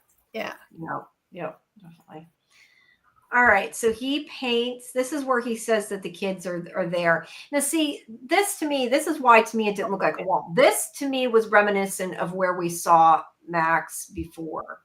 Really? Or what I remembered of it. Almost like in this episode when they show the flashback, but I don't know. Yeah, it's something. To me, that looks like wings, or it looks like if a person stood in the middle and it's like power emanating from them, right? But it could look like the wall, or it could look like a gate, depending on how you see it. Like it's just the way he drew it. Yeah, I think it might just be the way he drew it. Well, what do you mean the way he drew it? He drew it. Well, yeah, but it's like I think he's drawing something three-dimensional. I don't know. To me, it looks like maybe like a round, like either a tunnel or like a round area. It could be a tunnel. It could be a tunnel. Yeah. Yeah, it's hard to tell, but it definitely seems to be with what he did to Will, like similar. Because to me, it's inspired by his vision, certainly, right? Yeah. Well, yeah. The memory and the vision. Yeah. The memory or the vision. We don't really know if that's a memory or a future. Well, he said it was his vision. Well, yeah, he was younger there, so it had to be, whether it was a vision or not, I don't know, but it had to have been the past because it was when Will was real little, because they had the whole de-age thing. Remember? Yeah, but he doesn't remember that part. We were seeing that, but what he drew was what he literally just saw. He drew it just now. He didn't draw it when he was young. Right. No. But I'm just saying, I think that what he's seeing is what happened to him before, whether he remembers it or not. I think that's what he did. Okay, that's fair. That's fair. But what is happening with him that sometimes he's seeing a past vision, sometimes he's seeing through the eyes of the Demogorgon. Like, what the hell is going on? What is with him? What the hell? Maybe I'm not. I don't think it's a past. What? I think he's seeing what's happening to the kids now. I'm just saying I think it's the same thing he did to Will. So he's seeing that tunnel right now. Yeah, not that he's seeing himself there, just that he's seeing. Because you confused me when you said like about when he was a little kid and what he saw. No. I just meant when it happened to him, it was in the past because they had de-aged him. Not that that's what he's seeing. What Jamie is saying poorly is he is seeing Holly and the other three kids being umbilicaled like he was when he was younger. Okay, all right. That was a better description. Thank you. Sorry about that. That was better. Okay. And it's because he's connected to the hive mind. Yeah, that is why he's able to see it. That's for sure. All right, back with the other kids, they're all like, "Whoop! What's going on?" Like hearing all the channels on the radio at the same time. Yeah. Okay. Well, that is true. Yeah, he don't know what he's hearing right now, though. That's for sure. Umbilicorded. I like that. That is good. He's been umbilicorded. That's great. All right. All right. So then we go back to Kay. I still going to just call her Linda Hamilton. General Kay and General. You know, she was in Pittsburgh along with Robert Patrick. I wish I could have went. I love her wig in this show. It's amazing. Yeah, it's great. It is great. So yeah, that guy's kind of telling her what happened. There's really nothing deep about those scenes. Now we see Max. And well, that is the scene when we find out that she thinks Eleven's behind everything, but she does because they say, "What do you think she wants it for?" And she's like, "I don't know." We speculated last week that maybe she wanted 11 for help, to help and everything. But no, they want 11 because they think 11 is behind everything. Yeah, so they are clueless. Let's put it that way. Max being there was the biggest twist for me. Yeah, I didn't expect it. I mean, all I kept thinking is kind of what I think AJ had said last week, that she better not be in a coma the whole time. I was very happy when I saw her. But I didn't expect her to pop up either. It sounds like Karen did. But I did not love the way they did this. I thought it was kind of cool. It makes sense to me. Right? Like she's not really in her mind anymore. That's why she's in a coma, because she's elsewhere. So I don't know. It worked for me. Did it work for you, AJ, or no? It worked for me. Okay. I would rather that she would wake up and have some information. Well, I would rather that too, but I understand, and they explained it very well why she isn't waking up. Get to the. So you know that I really don't like stuff that takes place in a dream state or an hallucination. So in other words, Karen doesn't like it this season. I get what you're saying. I get that this show is what it is, but and it's a little bit different. But and I get that this is really happening in a way that a dream is not necessarily happening, and it's more like symbolic or informative. And this appears to be a genuine conversation between two characters who are trapped in Vecna's world. Except it's different. I don't love it. It's typically in the upside down where I mean, this isn't. I wouldn't call this a dream state. Well, it's the Henry dream space, the mind space. It is. It is happening in Max's mind and in Holly's mind and in Vecna's mind. This is not a real thing. Okay, I understand that, but it's not like this isn't actually happening for them. Like they're having this conversation. It's not like you wake up and then it's not like Bobby's about to walk out of the shower. Yeah, it's not like I had a dream last week and I was in the airport with the two of you and we couldn't find our luggage, right? Like this is like a real thing. Connection. Yeah. Yes, it is. They might not actually be in a forest or a cave or anything, but they're literally having this conversation. Like they'll remember that. I understand that. I would like Max to not be sidelined and to be having an actual story. Well, I feel like Max isn't being sidelined in this case. I feel like they're gonna fight Vecna on two fronts. I kind of in his mind and in the real world. I didn't and in his mind might be better because they suck in the real world. I guess I didn't like Max's story that she gave here and how she randomly I don't know if we're there yet, Jamie. I might be jumping the gun. That's what this whole scene is about. Her explaining to Holly what happened and that basically she went in the coma. She got stuck in his mind. She tried to follow the song that she heard her boyfriend play, and she couldn't get out because Vecna caught her again. That was kind of sad. Like she was almost asking, and the music stopped. No, she couldn't get out because the tape stopped. Well, yeah, the tape stopped, and she couldn't get through the doorway disappeared. But she got caught. If you go back, so I just watched season 4 before we watched this, and there's a part in that season where they've made this tape of Run Up That Hill. And there's a point in the last season where I think it's Lucas says, I hope this loop is long enough. And Max says 46 minutes, that should be enough. And so that tape was only like a 46-minute loop of the song. And I guess maybe that's where it ended. I think it's interesting too, though, because it plays on the 80s part of it because it's a cassette, like if that was now, that wouldn't be an issue. So I like that they've connected that. I don't love Max's costume. I don't love her. I don't love this house she's in and how she's kind of made this cave by, I don't know, did she steal that parasol from Henry at some point? Did she steal the stuff from his stool? Did she I don't really get it.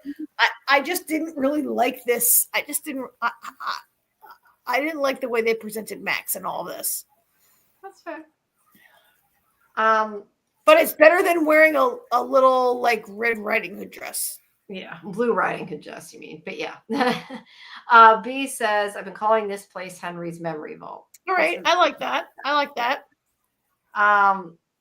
Jen says, I agree with AJ. Since season 3, they've had 3-prong attacks. I hope that Holly and Max do something like fight the Mind Flayer or Vecna. That could be interesting.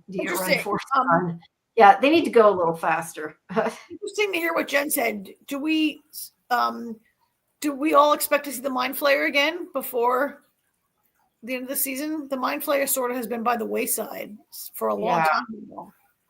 Yeah, I because we only have a half a season left, I don't know. I don't know that we need to. Do you think we will? I don't know. I felt like what we saw. Keep in mind, each episode gets longer. It does.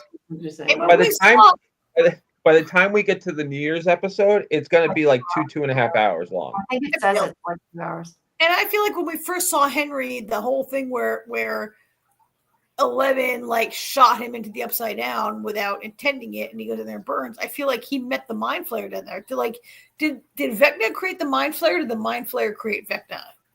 In the sense that he was created at all, right? I know that Mind Flayer was first. The Mind Flayer was there first, right? And so 11 sends Henry to the upside down, and the Mind Flayer is like, "Come here, my friend. Let me give you some extra juice or something," right? Yeah. I like this idea that Jen says. I think she's wearing his clothes. That Max is wearing Henry's clothes. That might explain why she's got this sort of bizarro. Yeah. Yeah, it could be Jones meets the girl outfit that he's wearing. Yeah, or it was just stuff from his memory at any rate. Jen says, I hope we see a controlling Vecna and it shows how it's the big bad. That could be Mind interesting. Flayer, yes. Yes, I'd like the Mind Flayer to come back.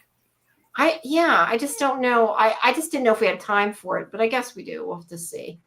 Maybe the Mind Flayer is behind the flesh wall. Maybe he's keeping it out. Maybe he's like, that's what the wall's for, to protect himself from it even. Yeah, maybe we have like 8 more hours of this show coming. AJ's right. So Max looks like the girl from Brave. She does with that hair. She does, yeah. I was also annoyed Max been stuck inside that memory vault, trapped while in a coma, and I didn't like that Land of the Lost cave situation. Like Land of the Lost. Yeah, I'd like to see her wake up and be part of the Yes, I would too. I would like to see her wake up, but I'm just glad that we're getting something from her and not just her laying in a bed. Yeah.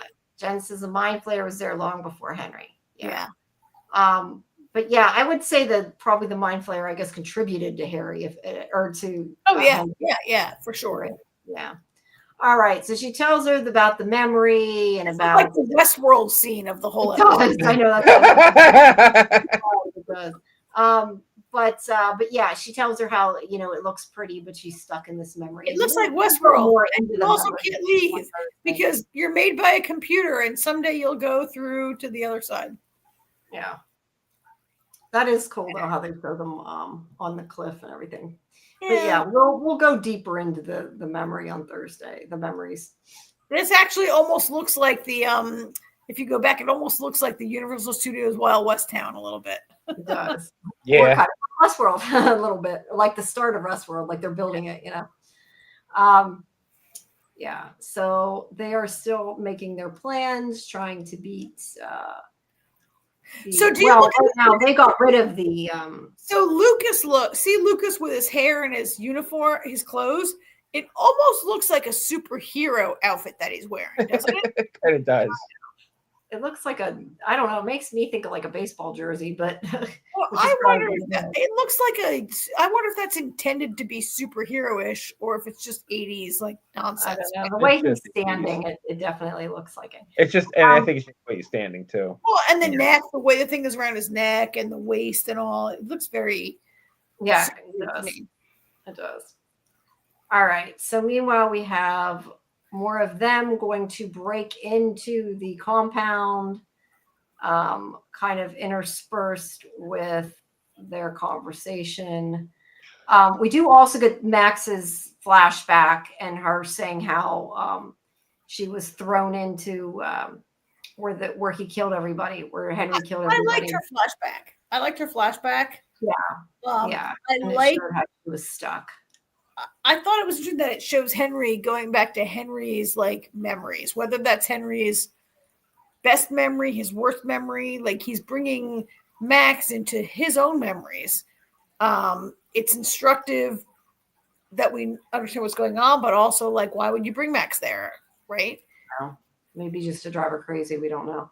No, I think it might be a weakness on Henry's part. Yeah, it probably will bite him in the butt. Bill said that was 80s sport practice shirt. Yeah. Oh, okay. So I said it kind of looks like a baseball jersey a little bit. Well, it still looks superhero-y to me, but no, it does. The way he's standing, especially. So we find out I love this memory. He went to school with Joyce.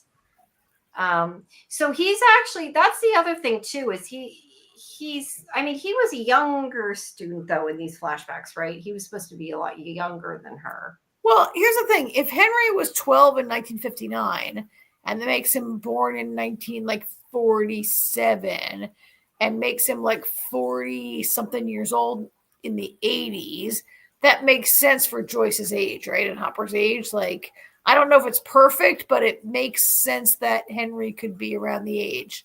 I didn't love this. I don't love that Henry's from Hawkins. I feel like it's a little too much for me. Because actually, because Jen said he lived somewhere else in the play and he moved to Hawkins for high school. So it makes sense, right? Oh, shut me up. Right? He moved to Hawkins. I mean, it makes sense. I don't know. It didn't really bother me. How did you guys like the de-age of Winona Ryder there? I didn't realize that was her de-aged. I thought that was just another actress and they put her voice on top of it. I didn't know that was supposed to be her really de-aged. much like her, yeah. Yeah, it doesn't. And it might just be because it's too much of a disparity between, well, because I mean, she's an adult now. They're not. So it's easier to de-age them. This is where she sees that he was in the play, Henry Creel. And we talked about this. She talked about in his memories and everything. Yeah. And then we have the little spy Derek, who they've sent back in to do their dirty work. I love this. And this is where we start to love him, right? Yeah, because he's so unassuming and they know they can sneak him in. So the whole point is he's going to go in. They're going to talk to him on the radio. They're going to dig a hole underneath the compound in order to sneak the kids out. And it is all thought up because of Robin's. She was talking about a movie. I don't remember which movie. But Jamie, have you seen The Great Escape? No, I've not. AJ, you've seen it, right? The Great Escape. Of course I have. Jamie, she likes Dick. It's one of the greatest movies like ever of its era. I would say it's one of the greatest movies ever made. It's one of the greatest movies of like the time it was made in, and it's the classic movie of people who were trying to escape from prison and digging. It's based on a true story, I think, right, AJ? Yeah, I don't think I've seen it. I don't know about that, but to get out of a Nazi like prison camp. All I know is Robin likes Dick. Robin likes Dick. Dominic Perry. It's a great. A little ironic there. Really, if you guys haven't seen the movie, anybody who's listening, it's an excellent, wonderful movie that you all should watch. I don't know if Jamie would love it, but in general, it's a fantastic movie that everybody should see. They went to town with that joke for like a 5-minute span. First, Robin says she likes Dick, and then what if it's too hard? Don't worry, I'll soften it. Oh, the Dick joke, yeah. Jen said he's a freshman and Joyce Hopper, Karen, Ted are all seniors. Oh, in that shot, in that back. Yeah, and obviously, look, I don't think the actor is that the play. Jamie Campbell Bower obviously isn't almost as old as them, but I don't know that necessarily matters. They're supposed to be that he's supposed to have known them. Yeah, he's supposed to know them. But obviously the actor's a lot younger than they are. So I'm not sure how that quite adds up, but so it's a little interesting that Vecna is tied to Hawkins in a way, because we've seen that the Upside Down can go to Russia, right? There's that part where wormhole to Russia. Does it not go anyplace else? Can the Upside Down only originate in well, there's a door in Hawkins and there's a door in Russia, and that's it, maybe. At least ones that have been opened. Yeah. We need to scoot a little bit. We've been talking about this for 19 All right. Move. Anyway. Yeah. Okay, so they're going to plan their escape, and meanwhile, the other kids have driven the car into the wall. Awesome. But we know they're going to find Elle and Hopper. That's what's next. We know that. Let's see more of the flashback. We don't need to talk more about the movies or the memories. We already talked about that enough. The main point was that she almost made her way out and she couldn't. She almost know. All right, so then we have so she tells Holly that she needs to go back and pretend that everything's fine, that this is how they're going to break out. So I like that they did that, and that she's got to go back and be the same and pretend it didn't happen. So we're going to see how good of an actor she is. I don't think she can be trusted to perform well. I think she probably will. She's supposed to be. I feel like she's going to think she's doing well and do it so over the top that Henry's going to know something's up. Yeah, maybe. Yeah, definitely could be. So this guy comes to the compound and he's like, "Let me in." He tells him what happened. She doesn't really care. There's the portal. That looks cool. Yeah. So then we have the whole thing with the kids, and basically, I love this bit with the kids. Where they're digging up the bathroom underneath. And I love the fact that something went wrong. Yeah, you knew they were breaking that pipe when they hit it. Like, you knew that pipe was going to be everywhere, right? So that was great. I love this shot. I love that picture. I like that it mostly went well right till the minute that it didn't go well. It was really, And I love the little kids upstairs who were like, okay, and Derek coordinating them. I loved all that. Yeah, Derek got it figured Macking out. And it does remind me a little bit of AJ. I'm sorry, Jamie, I'll move along. But when you watch The Great Escape, it does have it has some comedic moments, right? When they're escaping. I mean, they're stuck in a Nazi prison camp, but it has light moments, and much like this, where they're going underground. But it all goes to shit shortly. Yes, because they break the pipes, and also the one kid tells on him when they see it flood. You know what though? That's not even that's not even the part that really. That's the funny part. Doesn't even when it goes to shit is when the Demogorgons show up. Yeah, the Demogorgons are coming through the pipes. Yeah, they don't tend not to happen. All right, so Elle has been caught. Well, they've both been caught, kind of, but she's turned on the machine again, and of course, Elle can't stop her when it's on. There's a lot of Elle threatening L and K, and kind of their battle. And meanwhile, she's letting Hopper get strangled. And I know I forget exactly what she says that she says he has to do to get out. I know she like blackmails him, but I don't remember what it was she said. Well, she says, if you tell me, I'll call it up. But she says heat weakens it, right? Which we know they don't like fire, but she says some heat weakens it. And I have this heat lamp, and she turns it off to make it strangle her more. And she's like, if I can like put the heat lamp on, then you'll, she gives away the answer, as all villains always do. Yeah. But what was it that she wanted? Elle, I guess, was what she wanted. Yeah. So he obviously wasn't going to give her up. It wasn't going to happen. The title girl's last name is Klein, like Mayor Klein, the rat from season 3. Ah, yeah. Well, let's be honest, though. That plan was doomed from the beginning. They were never going to they got most of them out, but I don't think we thought it was going to work well. But there's Hopper getting strangled. All meanwhile, they're pulling the kids through the tunnel. There's where they got caught. This was great. This was a very race against time feeling kind of thing, right? Yeah, and they came and grabbed them all. So Hopper is telling Elle she's going to go. He's going to blow the place up. And look, we know that's not going to happen, but he's telling her she has to leave. I didn't think she would leave. I mean, I knew she wouldn't leave, right? I don't know why he actually thought she would leave. But he thinks he can make her leave, and he's going to go protect her and, take care of the problem is where he's off to. And then meanwhile, Murray and I forget who else is with him. The kids, right? The other kids. He and Maya with Robin. He's with Robin. Rescuing the kids. Robin. Oh, that's right. Nancy's I don't know why I was thinking Nancy's is in the Upside Down. Yeah, he's with Robin. All the kids, as they came out of the tunnels, were going into this like truck that these two were going to escape. Yeah, the military grabbed some of them, but not all of them. Some of them got away into the truck. Ended up bringing these 3 kids. Yeah. Yeah, with the egg carton soft. It's supposed to be soundproof. It's soundproof. Yeah, but he's like comfy. They're like, no. No, this doesn't work. But there's all the kids and the adults that they did grab. And Derek did a good job. He did what he was supposed to do, but they did get caught. And of course, they're, they think they know everything and they can fight what's coming. And they're like, Demogorgons are coming. Jumped ahead to the Demogorgon attack, but yeah. Yeah, and they do. Will passes out. Will's kind of seeing it again. We know that. Well, there's like 5 Demogorgons, so he's seeing everything from each perspective at the same time. So yeah, not surprised he's like. Well, and also as the Demogorgons are being shot and burned, Will feels that pain. Yeah. That's the thing that's making him pass out. He's feeling the pain of the Demogorgons. Yes. And also it has, I don't know if I got a picture of it, but it's also turned over the truck too that Murray and the kids are in. It's attacked that. Yeah. Yeah, they attacked the Radio Shack. So there's a lot of mayhem. Not for nothing.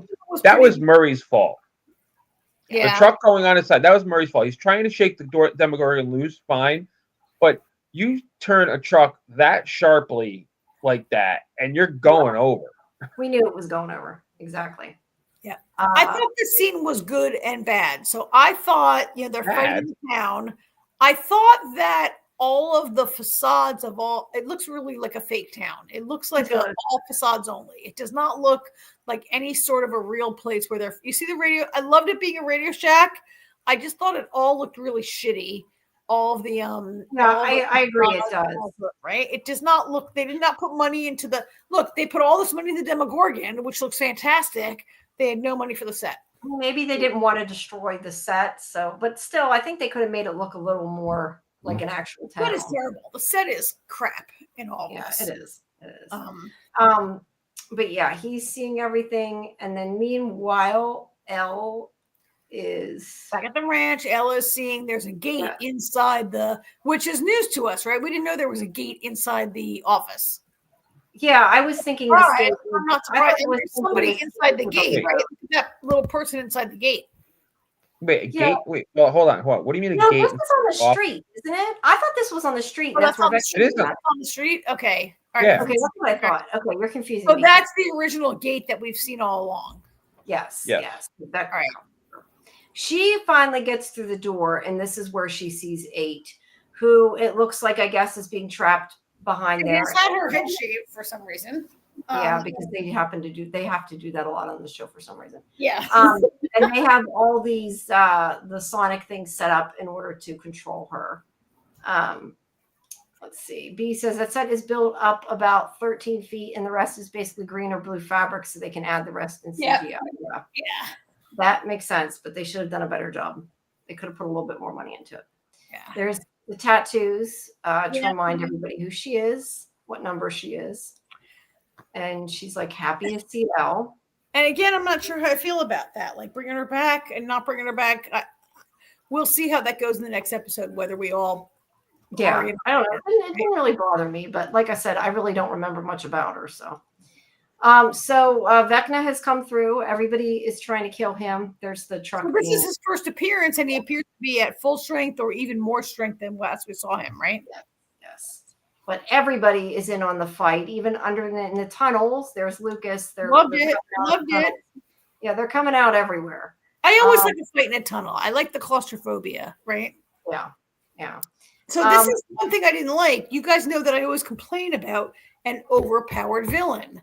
And Vecna in these scenes is like unbeatable, but I get that it's episode 4 and we have like 8 more to go, right? So and it also doesn't last either, exactly. Because right now he's basically saying how weak Will is, and I think it's part of him saying how weak he is that he's able to gain his strength. How do you guys think that Vecna came back even stronger than before? Only because that's how stories happen, or like what made him get stronger? Like what made him get stronger? Yeah, I agree with you. I think it's just because it's a story. I'm not sure that there's a reason for him to be stronger. Other than it's a story. He's got so many kids by now, maybe. I don't know. That's the only thing I can think of. But they're dragging the kids away. Even he gets his strength from the soul of the kids. Yeah, and he's dragging them all under. And Will is having flashbacks and remembering what happened to him. Drinking the juice. Yeah, and he decides that he's not going to be weak anymore. And he is able it's also a lot with what Robin, the conversation he had with Robin before about. Oh yeah, that's right. Finding their true, her true self and everything, and that's what Will just did. He figured out. Guess. I have a lot of questions about this, but we'll put them off till this is kind of the end, right, Jamie? He freezes the Demogorgons, and they are now somehow under his control. And then he's like super powerful, right? His nose bleeds like Elle at the end. Yep. Yeah, I mean, look, it makes sense because here's what I was trying to remember. Like with Elle having powers in that, did the original powers come from the Upside Down at all? That's what I was trying to remember. No, it came from her mother being in like MK Ultra, and it turned out that Matthew Modine was giving them number one's blood or genes or whatever, right? Like, wasn't he? Yeah, but at that time he was human. But when he went through the gate, he became Vecna at a certain point. And I guess, I mean, he gave Will whatever it was of him, his essence, whatever. I don't know that he gave him. Well, I'm calling it not his. I don't know what's called. I'm calling it his essence. He pumped something into Will that we're assuming was. I'm assuming with this that it was part of him. Here's my question. Do you think that Vecna really? Okay, this is a two-part kind of thing. So let me just get it all out of my head before you guys answer it, okay? So does Will actually have powers, or does Will's psychic connection to Vecna allow him to basically use Vecna's own power against him? Like, does Will have actual power, or is he using the Vecna power because he's around? He never exhibits power. He had no powers in California. He only has, like, 11 had powers in California. Well, I don't think he came into the now. Just let me spit it all out, okay? Okay, sorry. Go ahead. I'm sorry, Jamie, but I have a train of thought. No, go ahead. Yep. But he only has the feelings when he's in Hawkins. So does he have actual powers in his own right, or is his connection to Vecna allowing him to use Vecna's powers? My second thing is like Will getting these powers at this moment, and where's my I lost my train of thought about Will having actual power. Oh, because Will, like, because he's like his nose is bleeding, and he, you know, and like there was some question about him, like AJ's like, well, he came into, like, after talking to Rob, and he's coming into maybe his more strength as a personality, and what, like, I guess I'm just asking like a million questions about what you guys think this powers come from and what it means. And I think, AJ, let's just let Jamie go first. I think that, yeah, I think that he came into the powers because now he believes in himself, that kind of thing. But I think that whatever Vecna pumped into him was like a part of the Upside Down, a part of himself, whatever. I think it backfired. I think that he was putting the stuff into these weak kids because he thought it was making him more powerful, and he kind of screwed himself and gave him powers instead. That's how I looked at it. Now, whether that's the case, I don't know, but that's... Yeah, I kind of look at it similar. He's got powers now because whatever Vecna did to him, but he's only able to control it now in this moment because he has the confidence finally. Yeah, I don't think it's the location at all. But what, so here's another question. Why, like, what was Vecna doing with the pumping?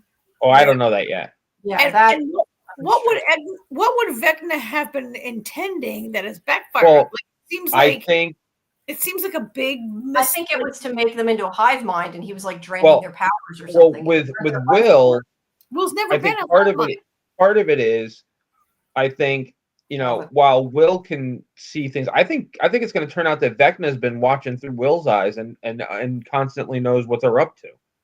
Well, because he says very early in that flashback last week, we're going to do wonderful things together. We're going to do wonderful things together finally. And then this week he says, "Oh, Will, I only want weak children. You're the weakest of the weak, and it was so easy for you." And I'm like, but wait, why are you pumping Vecna juice? Like, what was Vecna's intention? Well, like, we don't know that yet. Why would he create people strong enough to beat him? Right? Like, that doesn't make sense to me. Because he doesn't think he's creating people strong enough to beat him. And is that just the hubris of the villain that we've seen, like, in so many? Yeah. Yes. Yeah, I think so. Because that's why he's taking the weak children, because they're weak and they can't possibly do anything to defeat him. So you guys, as much as I'm asking like a million questions and maybe complaining a little bit, I loved that this episode ended. I just felt like, oh my God, it's Will's story. Like, season 1 was Will's story, and we had to have 11-11, blah, blah, blah, blah. And I'm like, is this really going to be Will's story in the last season? Because I love that. Yeah, I'm glad that Will finally is getting to do something. Yes. Yeah. Yeah, look at that. Yeah, I don't know. I think whatever it was, to kind of piggyback on what AJ was saying and answer you. Yeah, I think whatever it is he's doing that is he thinks is making himself strong, that he didn't expect them to be able to kind of, you know, use it against him, I guess. Really? That you would pump Vecna juice into a kid and then be surprised that it became strong? Like, well, we don't know if it's Vecna. We don't know if it's from just something from the Upside Down. We don't really know. I think it was some kind of experiment type thing that didn't do what we thought. All right, we should probably move on. I would just love for this to really he's tapping into Vecna's powers. Yeah, that's not his own power, that he's tapping into Vecna's power somehow. So maybe after Vecna's gone, he'll lose the powers. Maybe. So a friend, before we check out, I know we got to move. A friend of mine sent me a message after this and was like, this is a lot like Buffy season 3 or 4, in the sense that there was the person with powers and the Scoobies who had no powers, and then like Buffy started adding then Willow had power, and then like some of Buffy's friends started having powers. I don't really feel like I need the Scoobies to all have powers. Like, I like the idea of a person with powers and the gang around that supports them. And then when this happened, I was like, yeah, I just would love for this to end up being the story. Like, we've all been watching the story of 11, but no, it's the story of Will. I would love that. Yeah. B says maybe he's trying to make some kind of little kid army whose minds he can control. All right. Yeah. I wonder, though, does he need that? He's already stronger than everybody in the real world, but I guess he wants to be. But maybe he's only strong in his upside down. He needs to expand. He needs like minions. Yeah. Either way, I don't think he intended that to happen, clearly. But yeah, I like that he's got powers. I mean, I don't think they all need powers or anything, but Will getting the power, I think, is interesting. I like how it kind of flipped the script. I definitely didn't expect it. So I'm kind of curious where it's going to go with that.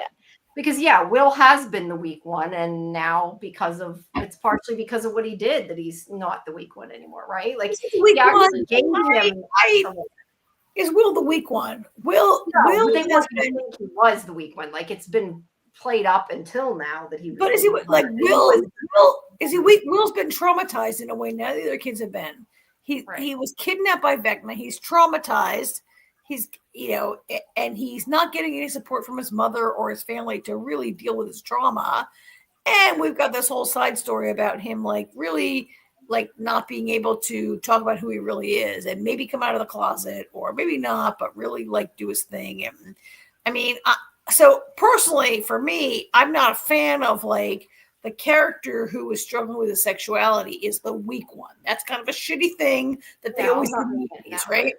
Yeah, and then I definitely don't mean it that way. It's more like they've held him back in that way, I guess. Like his mother's he's traumatized. I think he's traumatized. Yes, he's traumatized, right? That too. But they've presented him. I mean, Vecna has said, you were the weakest of them all. He wasn't. He's a dick.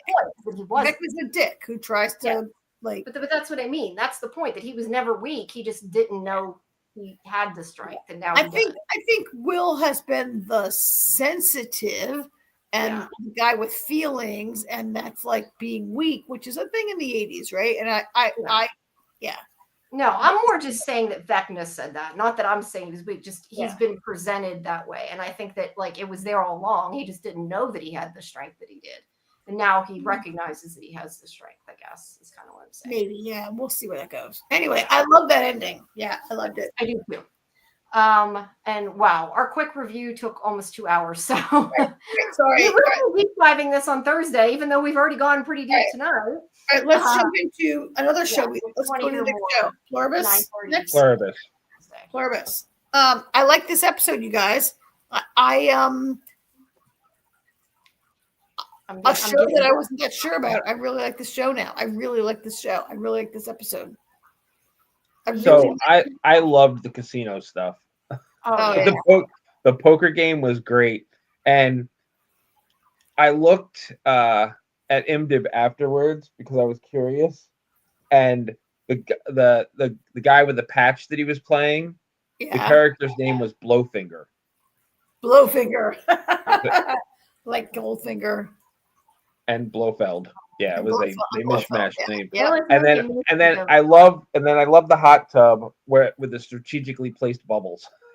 Who stepped out of that hot tub had bubbles covered. When every girl got out, it was like all the bubbles were like just the right spots, and I was like, "This is hilarious." Yeah.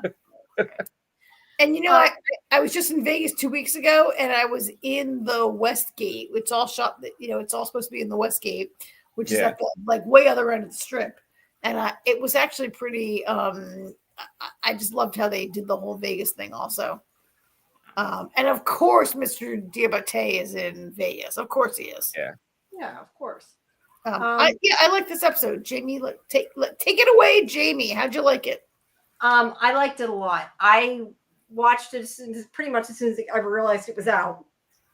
that night. Yeah.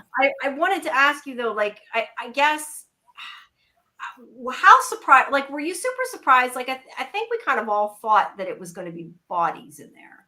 Well, I think last week we all said it's human bodies, about right? that, yeah. Bodies, So yeah. I wasn't super surprised. I wasn't even really surprised by the reason, because I knew it was going to be something like that, right? Like that was something they were doing that was their, efficiency or whatever. So I wasn't super surprised, but I still really liked the way they did it. And I agree. We all kind of like didn't know what this was going to be, and it's just been so good, and it keeps surprising me in different ways. And I don't know. It's never what I expected, other than I did expect it was going to be bodies. But I mean, like I said from the beginning, I really figured pretty early on, like she was going to start turning people back or something. Because how can they have only a couple people that are like normal through the whole show? And they've continued that, and it's worked. So that part surprised me. But yeah, I like how she kind of went on this whole journey, and she's trying to tell everybody what's going on, and then you find out the whole time that he already knew. What do you say his name was? How do you say his name? I already lost it. Mr. Diabate.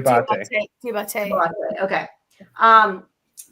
The fact that he already knew it the whole time was like great, and I didn't expect that. He learned it earlier than Carol did. He had known about it, yeah. So that kind of deflated her balloon. But I like kind of their interaction, and I do love this stuff in Vegas, and we can talk more about it when we get to it. But I also felt very bad for her in this episode. Yeah. Let's see. Doc says, I saw a video that, there's mystery, but it's not an actual mystery box show, hence it being bodies like we expected. Yeah. I'll give it that. Yeah. It's not. It's got mystery elements, but I don't know it's a complete puzzle box now. So I'll agree. Yeah. But yeah, we knew it was going to be bodies. I don't know that I necessarily expected it to be body parts, but that was creepy as hell, right? That she finds these wrapped up body parts in these ovens and grinders and all that good stuff. And immediately it's like, I got to tell everybody. And I'm surprised she still expects them, I guess, to give it to everybody, which they do. But she definitely believed they would. Although I don't know if she completely did, because she went to see Mr. Debate. How do you say his name? Debate. Okay. She went to see him directly. Like, I don't know if that was partially she was afraid he wouldn't get the information if she wanted to tell him in person. But yeah. I think he might be the only person in North America besides her. Yeah.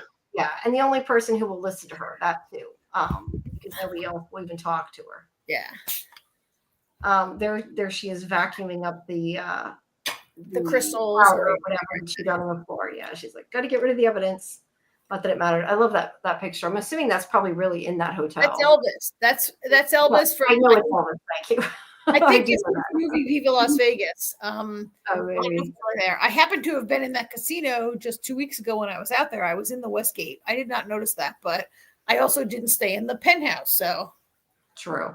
I think the biggest question, Karen, is did you win any money and bring it back with you? That's my question. I did not. I came home a little bit behind on money. It wasn't really that bad a loss until I fell and busted my shoulder. Oh yeah, that was not good. Yeah, that was bad.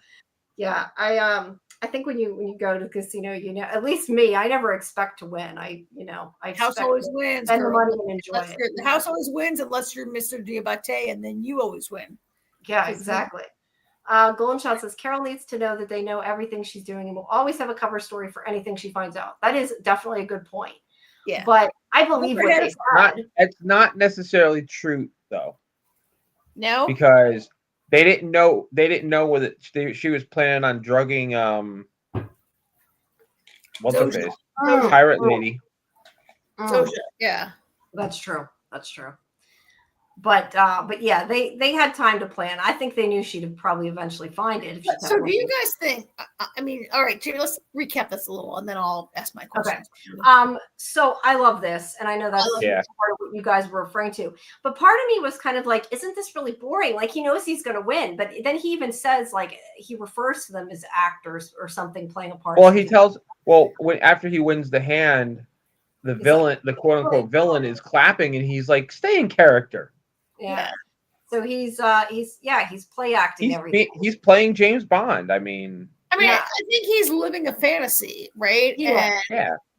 And the best thing you can do is have these totally willing people who will do it. I'll tell you one thing. I agree, Jamie.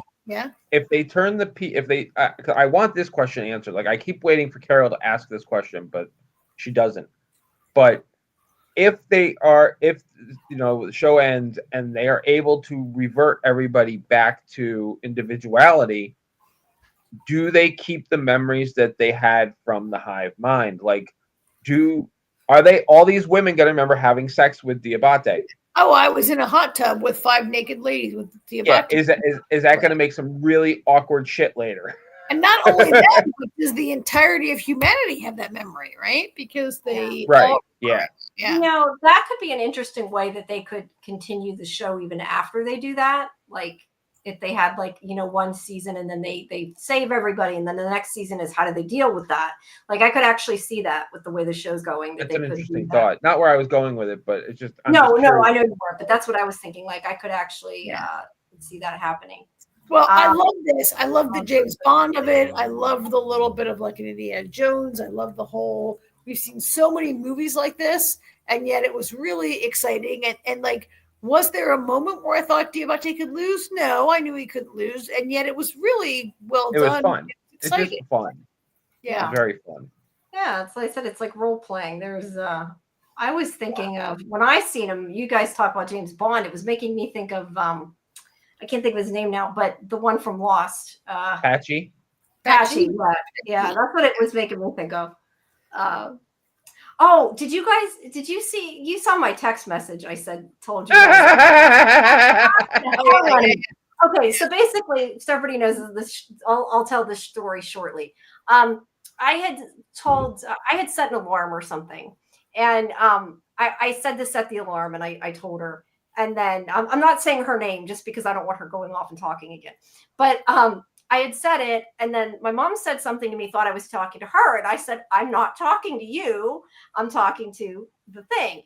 And then she says something like, oh, I'm sorry. Or, apologizes like she does. Right. And then I said, no, I was talking to you. Alex. I said it like that. And then she goes, oh, I forget exactly now how I said it, but something like, oh, a plot twist that's good as that was made for Lost or something like that. Yeah, it's just as good as Lost. Yeah. Oh, yeah. That was hilarious. That cracked me up. Yeah. I immediately thought of you guys after she said that. I started laughing. So yeah, that was great. Duck, he has been passing around a lot of his sperm for the join to make stem cell babies from, because maybe that's how they got it all, right? And Carol froze her eggs.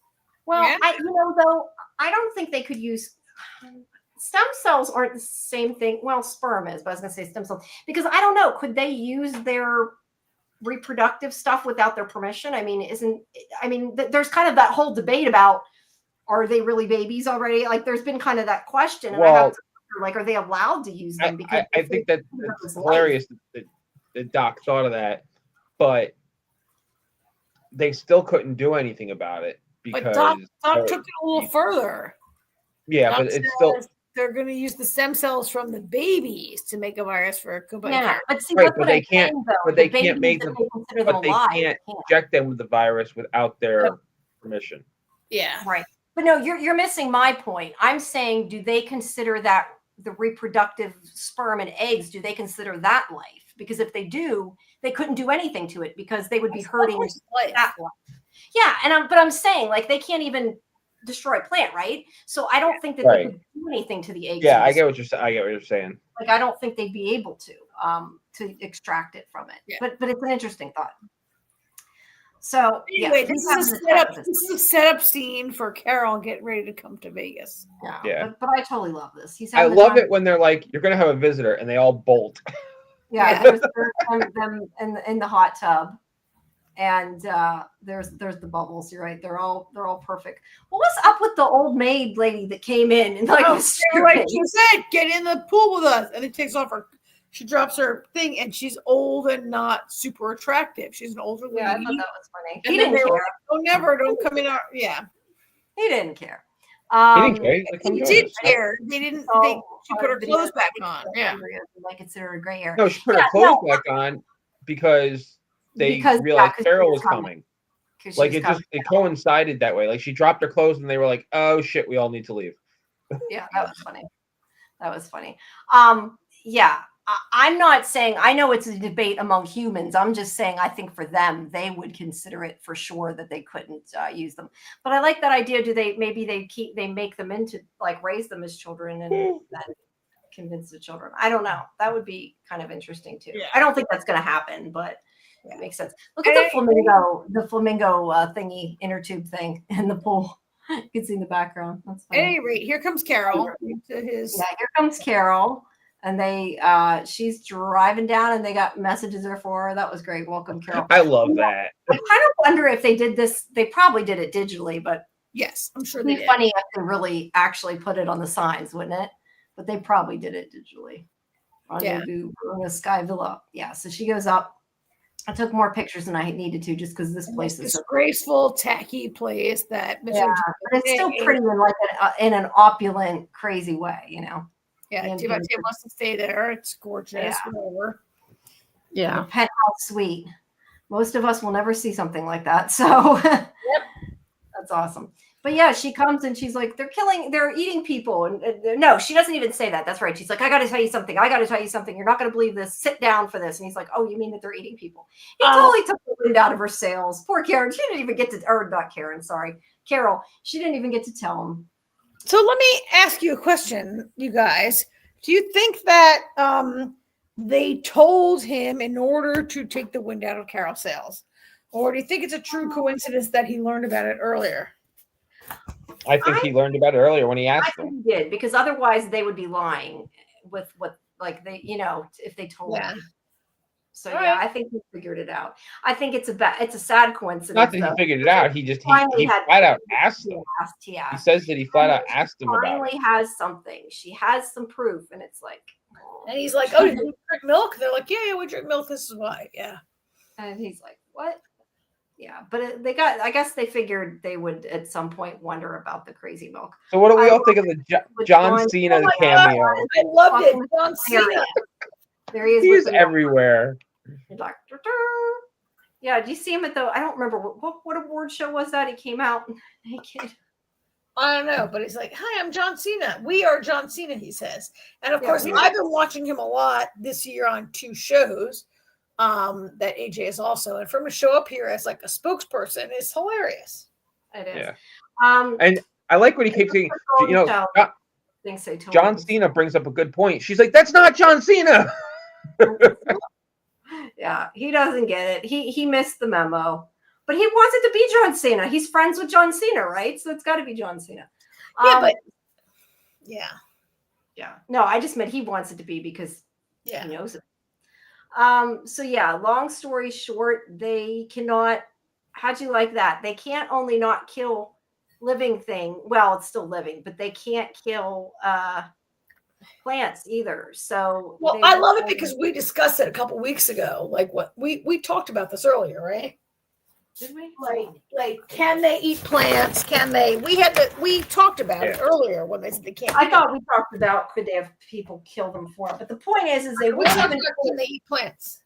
Yeah, they won't even pull apples off a tree because it's a living thing. It has to have like fallen off the tree on its own. Like if it's there and it's dead, they'll eat it, but they won't kill anything, even a plant.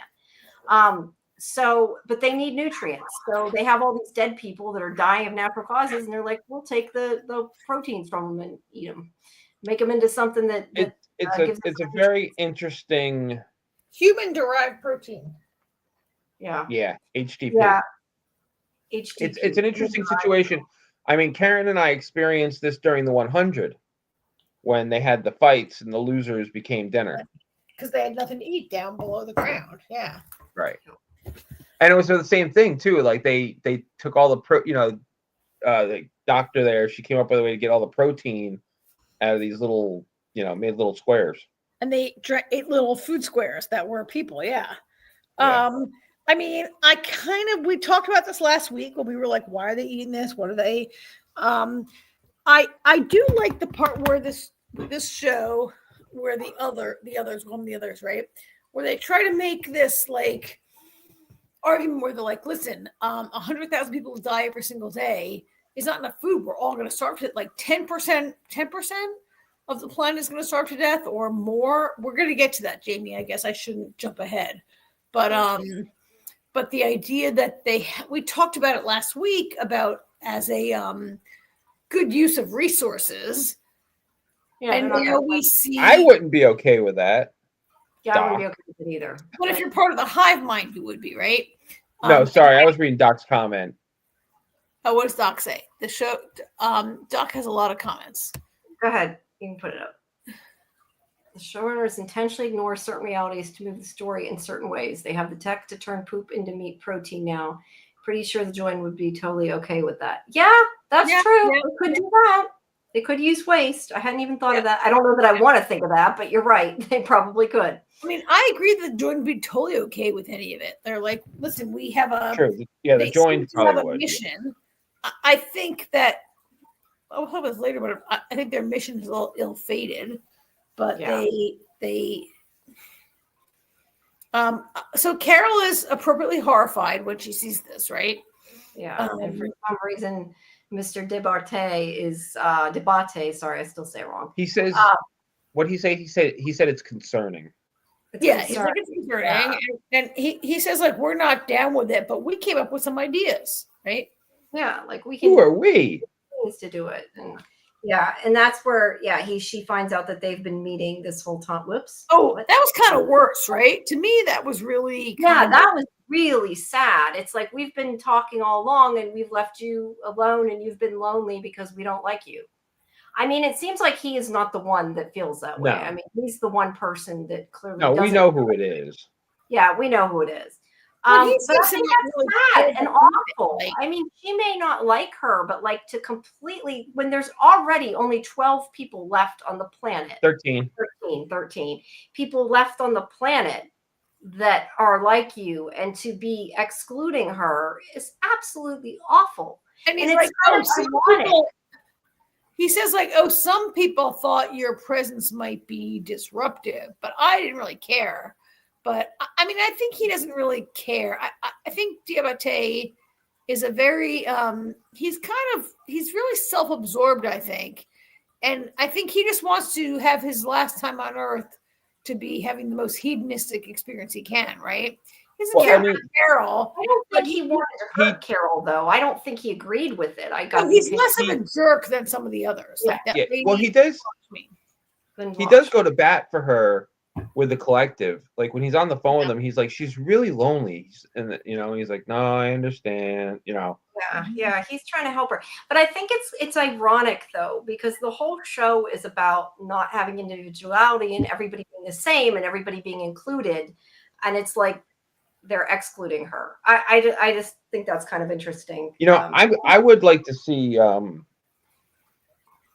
especially with Diabate, I would like to see some more backstory on him, simply because I want to see if he's a self-absorbed jerk who's just enjoying having sex with all these hot women, or if there's more to it. Like, what was his life before? What was he? You know what I mean? Like, was he a homeless person and nobody liked him, and now he's living it up and taking it, enjoying it for what it's worth? Kind of like Carol. Like, she's a very Carol's Carol's very she's a very she's very what's the word I'm looking for? She's an abrasive personality. I was gonna say brash.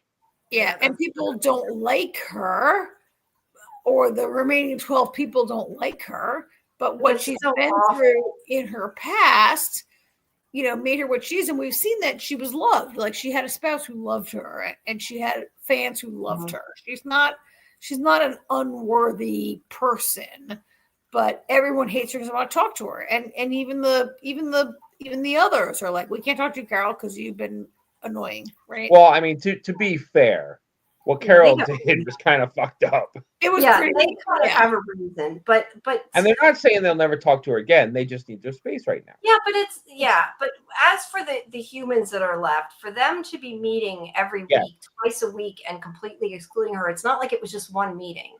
It's the 12 of them, and I don't know if that's supposed to be kind of underlying the fact of how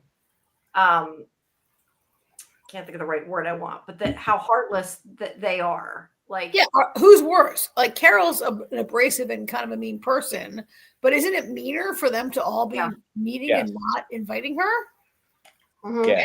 And I got, and not for nothing, she's been talking to him all this time, sending him videos, all of them. You can invite her to the Zoom calls, and if she starts getting carried away, mute her. Yeah. I mean, you're not meeting in person, you're meeting on Zoom. Yeah. I gotta say though, during that whole scene with Diabate and this conversation and everything, I thought Rhea Seahorn killed it. Like, oh yeah, she's her body language and facial expressions just said everything, because she really didn't say much that through that whole scene. Yeah. She really and I just say, like, I think like her body language, facial expressions, as you say, is most of the show. The show is a very low dialogue. Like, there's dialogue, but it's very limited compared to a lot of shows, right? Especially when she's by herself. Either she's most of it. So yeah, most of her acting is like solo. It's incredible. Yeah. So anyway, what was up with him copying her with the food? What did you think of that? That was interesting. I'm not sure exactly what you meant, but it was interesting. So I took it to be like she's doing something new and different that he never considered for how to eat a sandwich, an egg sandwich. He eats it. I took it as a little like shot of individuality into this whole thing, and that he's like copying her individuality a little bit. And could that be a sign that there's hope for him to maybe follow her in the very low key foreshadowing kind of thing? No, that's why I took it. I thought, he's like, huh, I never thought to do it that way. That's interesting. Let me try it. Yeah. Not bad. Like, interesting. I just thought it as a sign of Carol, like maybe having. I thought starting to think outside the box. Yeah, that's a good point. Golden Child is starting to think outside the box like she does. Yeah. I really we find out where he's basically said, look, they've solved it. They can turn us now, but they won't do it unless they get your express permission, because they have to hurt you to do it, like physically hurt you. So I guess he's not down with it. He's like, I told them I'm sorry, but no. So right now he's like, right now he's like, I'm good. I bet that one girl's already joined the collective. Yeah, Lakshmi's probably already. No, I don't know, not Lakshmi. I don't think she's joined the collective. I think, remember the first time she met all the people that spoke English? Oh, that one that wanted to be, the one that was like, I can't wait till they figure it out. I want to join them because I want to be with my mom or whatever again. Well, but I think Diabate doesn't want to join, but I think he is just seeing his life as this constant. They will serve him forever, right? They will always serve him, give him what he wants. He can live out a series of dreams. He hasn't really considered that. Yes, he is. That's why. That's why I want to know what would happen if they revert back, because I think that shapes and changes what. Like for him, from his perspective, I would want to know, do they, are they gonna remember this? Because if they're not gonna remember it, then you can have a lot, you can kind of do whatever. But if people are gonna remember all this if they revert back, then maybe it takes some pause. But he's a caricature. He's an archetype of a character. It's like, what would you do at the end of the world? It's like, oh, I'd party and have sex all the time, right? Like, he's doing this thing that is a lot of people's. We've seen it in. But that's what I'm saying. Yeah. But he's not. That's what I'm saying. I would like to see him ask these questions. Somebody ask these questions. Oh, for him to come around a little bit and be more of a guy that's because it's. I agree to find his backstory, because it could make a big difference why he acts. Exactly. And it's that's the thing too. Like, because on one hand, it's played for laughs and everything, but at the same time, it's creepy as fuck. Yeah, it is. I mean, he's kind of like using them like Barbie dolls. I mean, essentially, is what he's doing. Yeah. I mean, they're technically consensual, but but I mean, when you get I mean, it would be so lonely, right? Like, yes, it would be awesome. Don't get me wrong, for like a week to do what you want and have people wait on you and get everything your heart desires. Yeah, it'd be fun. But after a while, not having like an actual human to talk to that was like acted like an actual human, that'd be really And lonely. we've seen that thing also, like if you ask so it's all these girls who are like getting naked and getting this bathtub, right? But if you ask her to do it and she's compelled to not say no, where's the reward in that? Where's the satisfaction? Exactly. Where's the Yeah, exactly. It's really compliant. Is the other And thing. Like, it, you know, and it's also you know, and then there's that creepy factor because they can't say no. Right. Yeah, it's hollow and it's a little like weirdly assaultive. Yeah. Right. Yeah. Yeah, it's like I don't want to say it's assault because it's not technically, but it's definitely weird. They're giving they're agreeing to do it, but yet they're not because they don't I don't want to say they don't understand it. They do understand it, but is there consent? Is there not consent? Right? Yeah, is there free will? Is there not free will? Yeah. Are we gonna, you know, if they convert back, are we gonna have a lot more people in therapy? Yeah. A lot of people that do not like him. That's well, I feel like part of Carol's role is to be like, wait, have you thought about this? Like, here's this, here's this immoral thing. Here's that immoral thing. Here's this. Like, this is beautiful. And Carol's like, is it? Like, wait, what? Yeah. Why would you want this? This isn't good. Yeah. Aren't you over it at this point? So let me ask you guys a question.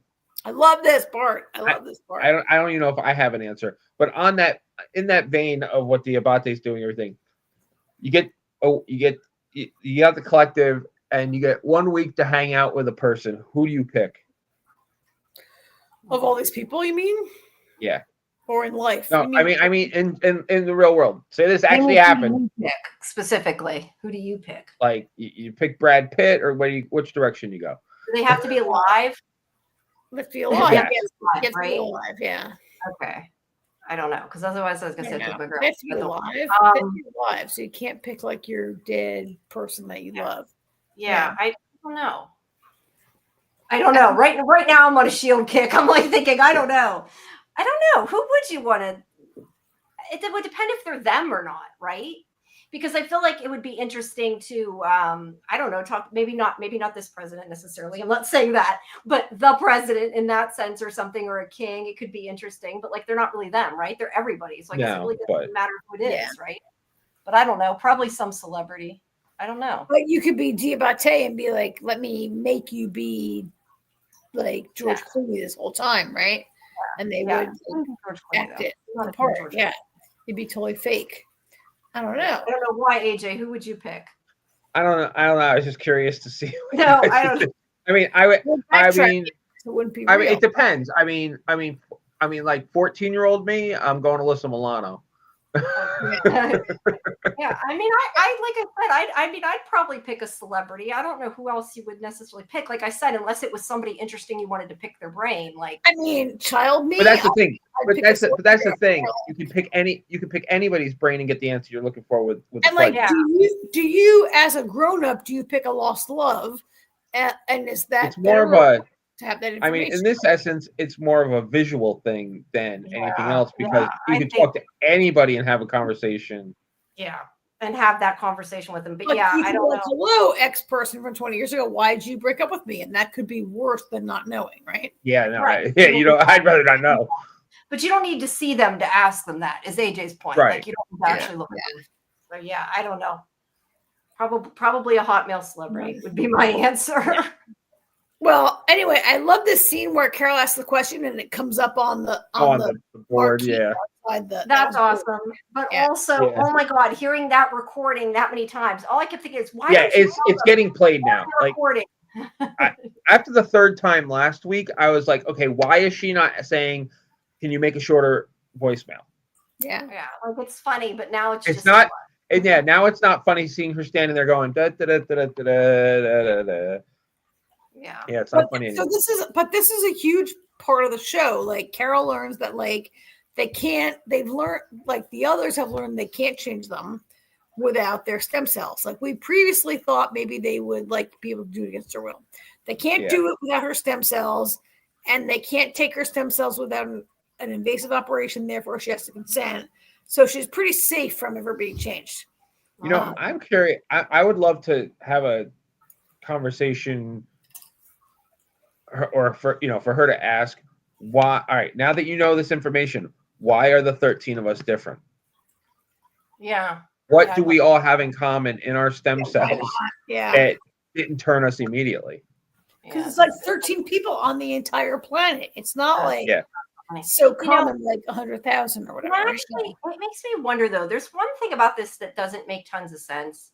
And I guess it's just one of those things you have to let go. But I was thinking about it, like you were saying earlier, how Debate, like he asked them and said, you should come back. She's lonely and all this. Like they're actually making a choice for once, because they before wouldn't make a choice, and they're making a choice not to see her, even if it makes her feel bad. So I find that kind of interesting. And that is interesting. I hadn't thought of it yet. I hadn't until now. It doesn't really gel with that. Now, if she said come back, they would. But they still made a choice on their own, which I find interesting. That is interesting. Yeah. What? And you were right, Golden Shadow. Carol's nightmare is Debate's fantasy. Yeah, it kind of is. Yeah. The idea that all these women would be like Carol, I think, is really, I think part of her is like, these women don't have a choice. It's not, it's kind of creepy. Yeah, and he doesn't quite see that. Yeah. All right. So either way, he's nice to her. I mean, they have a good conversation. They have a little bit of understanding. Yeah. And I love when she's like, I'll come back. And then he's like, what? She's like, I'm totally fucking with you. That was funny. But she wasn't.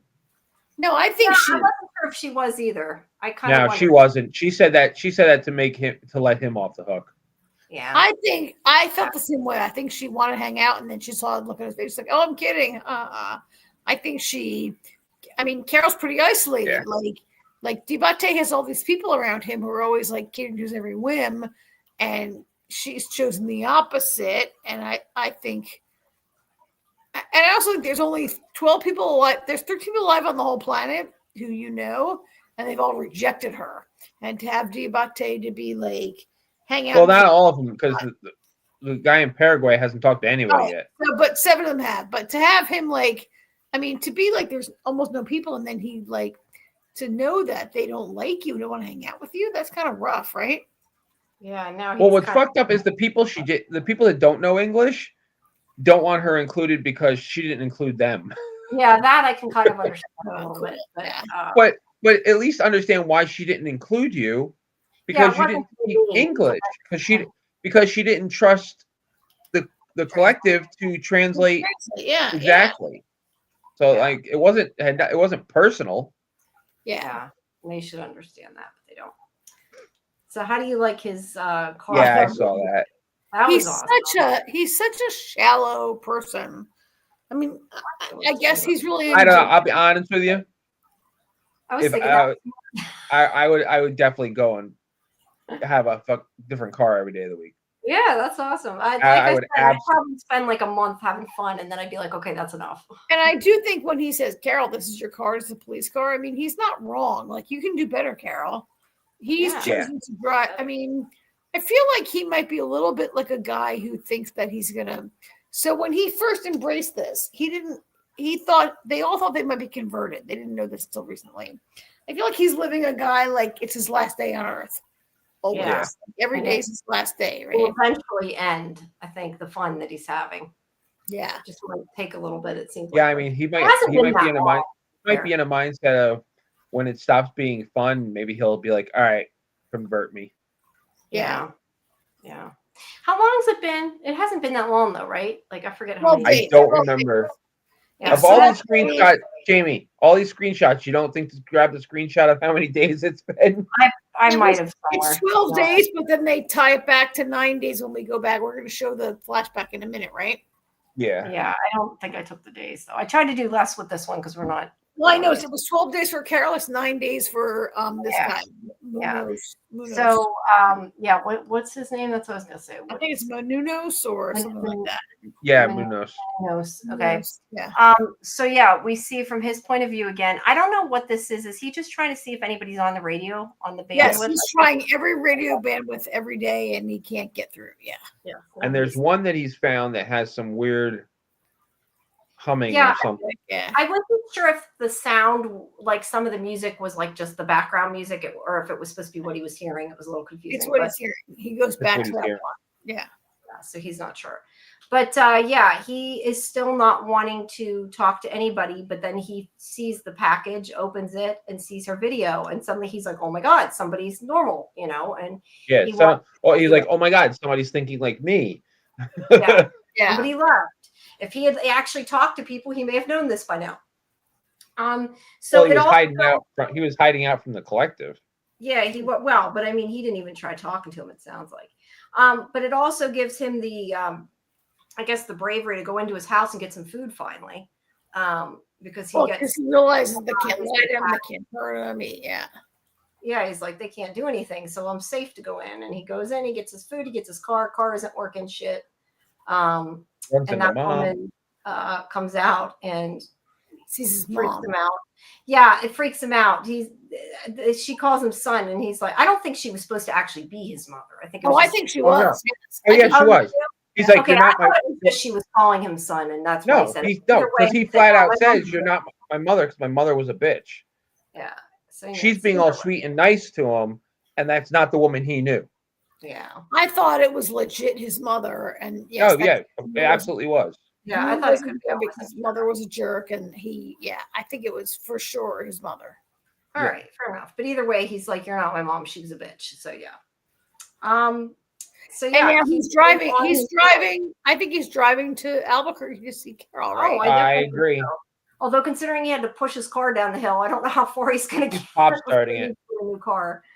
But he's on his way. It was thick. He was pushing it down the hill so he could pop start it. Yeah, but he can take. I mean, we know that they can take any car they want and drive it. He'll get there. He'll get there. No, I just mean he might not in that car. Was what I meant. He might have to switch cars along the way. That's fair. Yeah, that's fair. It's a start. Yeah. But yeah, so you guys, I love this episode. I really like this show, and I like it partly because in episode 1, I was like, "Am I going to like this show?" And now I really like this show. I like Carol. I wasn't sure that. I mean, she's a difficult person, and yet she is great. Like, I'm behind her. I'm with her. Right? Yeah. We need and it's just it's very thought provoking. Yeah. Definitely is.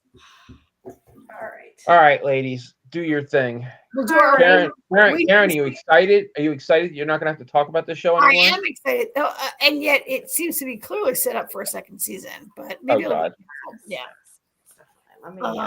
right, Jamie.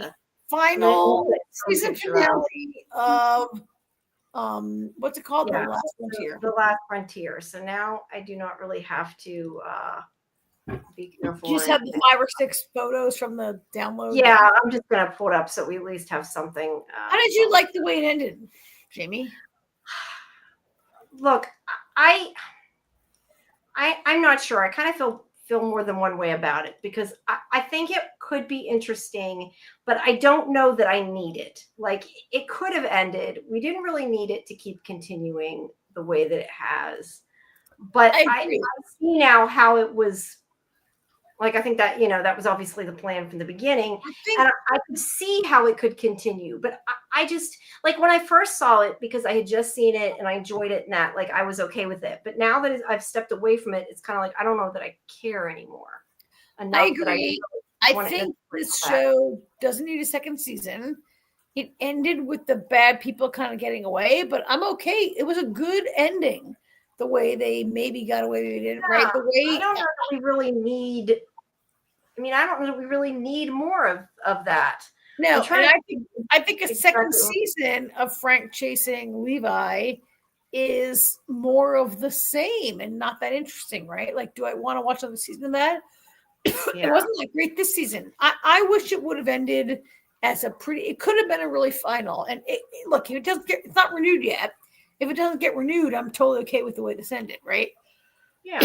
But when I saw that Levi was alive and calling Frank, I was like, oh, please no, come on, right?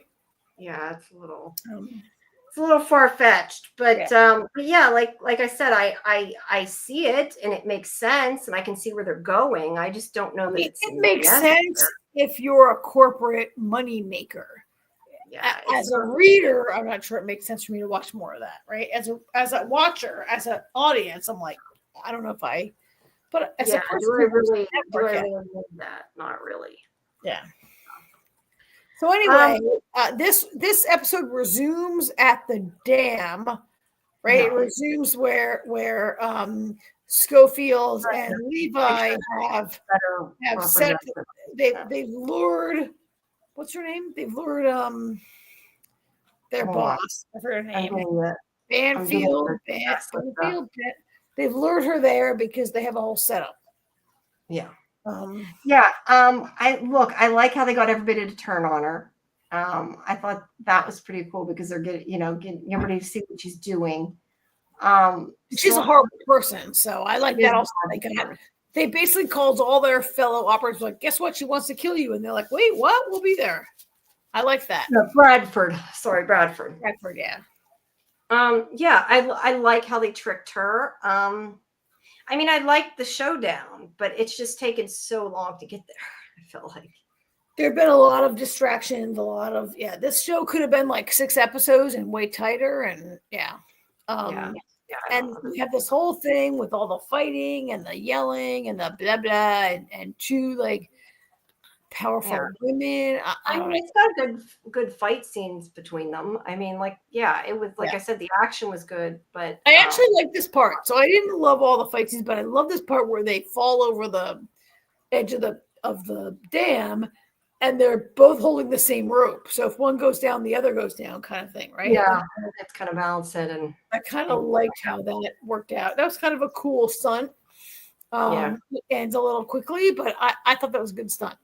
I didn't love how, when Sydney gets to the top, I'm like, wait, it's 22 degrees and she's holding on to a freezing cold pipe. She'd be dead in a second. But, right? AJ, you didn't watch it. AJ just piped in there for a second. Yeah. Well, but we know this isn't always the most, realistic. I mean, I've complained. I didn't know the doc said that. I just saw that now they're already writing not that we're still talking about Pluribus, but they're already writing season 2 of Pluribus. Hello, yes, hello. Next month it'll be renewed, and just because they're starting to write it doesn't necessarily mean it's been officially renewed, but hopefully it will be. I've complained that I felt like Alaska wasn't much of a part, and like that you could be like holding on to a freezing cold pipe in 20-degree weather, and somehow you hold it with no gloves because it's a show, right? Not because it's real. And in the end we'll talk about it in a second, but I always felt like they didn't really, Alaska was only part of it when it had to be part of it. Mm-hmm. Right? Yeah. And it wasn't this episode. It was great in this episode. Yeah, it just, they should have done it a little bit more through the rest of the episodes. But I did like that he, in the end, let her go. What do you think about the whole like dog sledding thing? I'm trying to remember. It's been so long since What happens is like she's been stabbed in the gut by so Bradford stabs her in the gut, right? And they have this whole fight over and then in the end Bradford dies, and Levi saves her, but she's been stabbed in the I think she's been stabbed in the liver, and that's why she's bleeding. Yeah, and he has to take her. Well, they end up taking her to this and that place. In the end, she's the only way, because of the weather and the roads and blah blah, and because of the show, the only way she moved is by dog sled. And for some reason, Frank drives the dog sled. Right? They're not like this guy who owns the dogs, who's like what? I'm like, wait, Frank also can drive dogs. He's a very. Yeah. It's not. I don't think anybody else would have wanted to take her, maybe, but I don't think every person in Alaska just knows how to like do that, right? No, that's a good point. I hadn't even thought about. No, I did like only because I didn't think about it.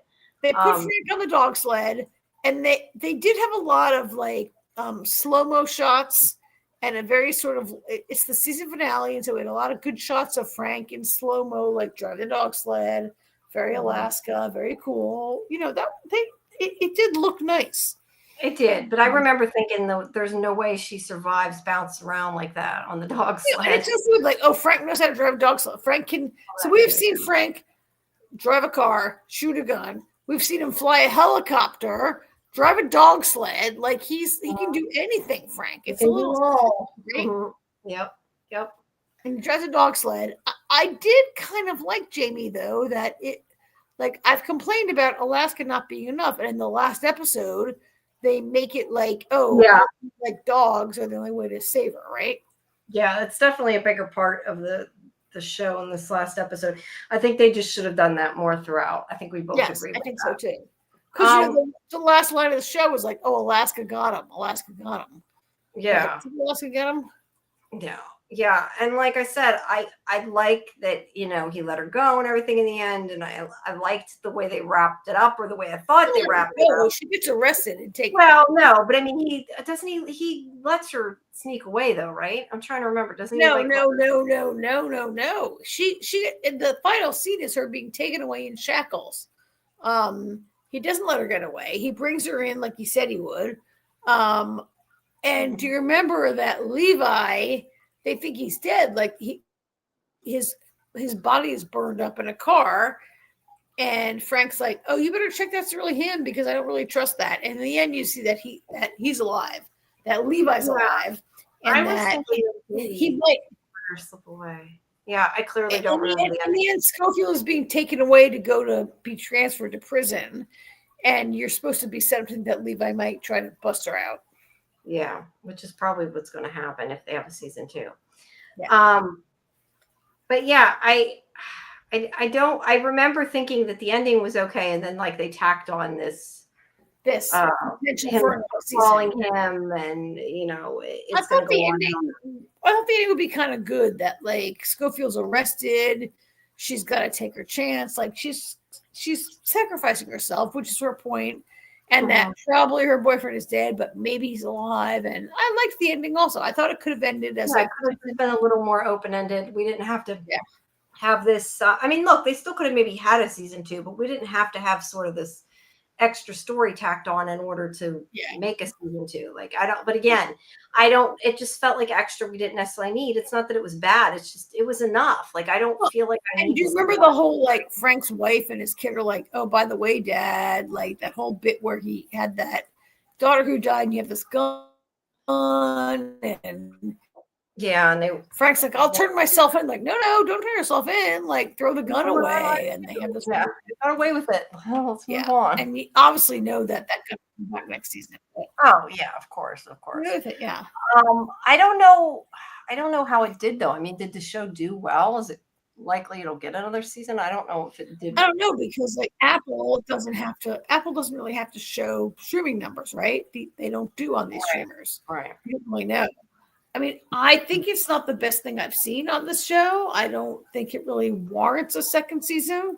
They might give it, but I think that I would have preferred it to end like and be done. But you never know. Like people. Yeah, I mean, like I said, overall, I think the actiony part, the spy part, I enjoyed. Was it always perfect and fit together perfect? No, but I still felt like even if I enjoyed it, like I don't know, I just didn't feel like I needed more. I think that spy part is essentially wrapped up, right? So what's for next season? Nothing. I mean, they trying were to arrest them. I'm guessing the point is that he breaks her out, but yeah, there would have to be more of a spy story to it that's new. I don't know what that would be, because just trying to apprehend those two is not that interesting. No, it's not. So is there a story? I don't know. I don't know if there's a story, but yeah, I don't know. Anyhow. Yeah, because otherwise, what are they going to do? Like, they can't just have it about catching other criminals either, because, like, they've been there, done that. Like, I don't know how they would. Yeah, I'm not sure how they would change things. So yeah, wait and see. All right. I think that was good, short and to the point. Yep, we're done with that. We'll see if it comes back. Yep. It does. Yep. Yes. All right. Well, I guess that's it till Thursday. Everybody, make sure you join us Thursday night. I guess we're good. I don't know if we're doing a really deep dive, right? Yeah, and even deeper dive into Stranger Things, the second 2 episodes, or the third and fourth episode. I assume, unless we hear otherwise, I don't know if we're going to move to 10 or we're going to do 9:30 again. So just check Discord for the schedule. But all right, for Thursday. We'll definitely be Thursday night for Stranger Things, and then we'll be back again, Scarlett and I, on Monday for for the 3rd episode of The Artist, finally. And Next yeah, I don't know. And let's see, next week on this show we have Pluribus. I think that's it, isn't it? Well, we'll see what else we can come up with. Yeah. Stand by. Oh, I know what we'll have. Percy Jackson. Oh yeah, Percy Jackson is good. I think that was on. I think it's on today. Yeah, I think so. Yeah, we'll have the beginning Yes, of that'll that. be good. Yeah.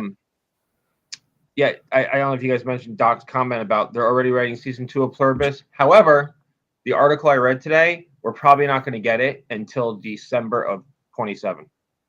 But has it been renewed officially? Yeah. Or is it just Yeah, they renewed it. They renewed it the same day that the first episode premiered. Oh, that's right. I had forgotten about that. But yeah, no, the article I was reading is basing it on they started writing it in February of 24, and we got it in November of 20. I would say, as a person who watches TV, I think a 2-year wait is. I'm not disagreeing. Oh my god! But they're basing it. How long Yeah, Severance is going to be now? The post production of Pluribus apparently took longer than the writing and filming. Oh yeah. So unless they find a way to speed up the post production, that's why this article is guessing. Like it's not an official thing that it won't connect to December 7th. So much post though. It's not that effective. I don't know. But every show uses post now in ways that they used to just do, like spend the money on like extras or whatever, right? Yeah, I mean, apparently Pluribus cost $13 million an episode. I just don't understand why, but okay. Lots of extras. I don't know. Yeah, I don't know. According to Internet Movie Database, it was today, Golden Child for Percy Jackson. I question though, do you have to have seen the other seasons? Because I ain't gonna go back. So. I don't think so. Yeah. I mean, I don't know, but the kids' books have been a little bit. Well, I mean, there's only the second season. I mean, it was what 8 to 10 episodes. 8 maybe. You could easily watch the first season, but I think you might not have to watch the. I just don't know that I'd have time before our show. But there's 3. Is there 2 or 3? No, okay, there's 2. It's just the way they listed it. It'll be okay if you just want to jump in. I think it'll be fine. Yeah, I just don't think that before next week I'm going to have time to watch 8 episodes plus. All right. Well, that's cool. You don't have to. What else? With genre shows, I'm trying to think if there's anything else. Nothing right now, I guess. We're good right now, but we'll please everybody in the chat let us know. Or go on Discord, let us know if there's stuff you want to watch. Yeah, 8 episodes. Us to cover. And if you haven't, make sure you join our Discord and you can get our schedule there. And I did post it and talk to us and let us know what you want to see. Please make sure you like the video, subscribe to SciFi Vision, and if you have a hype button, hit it, please. It always helps us out and is greatly appreciated.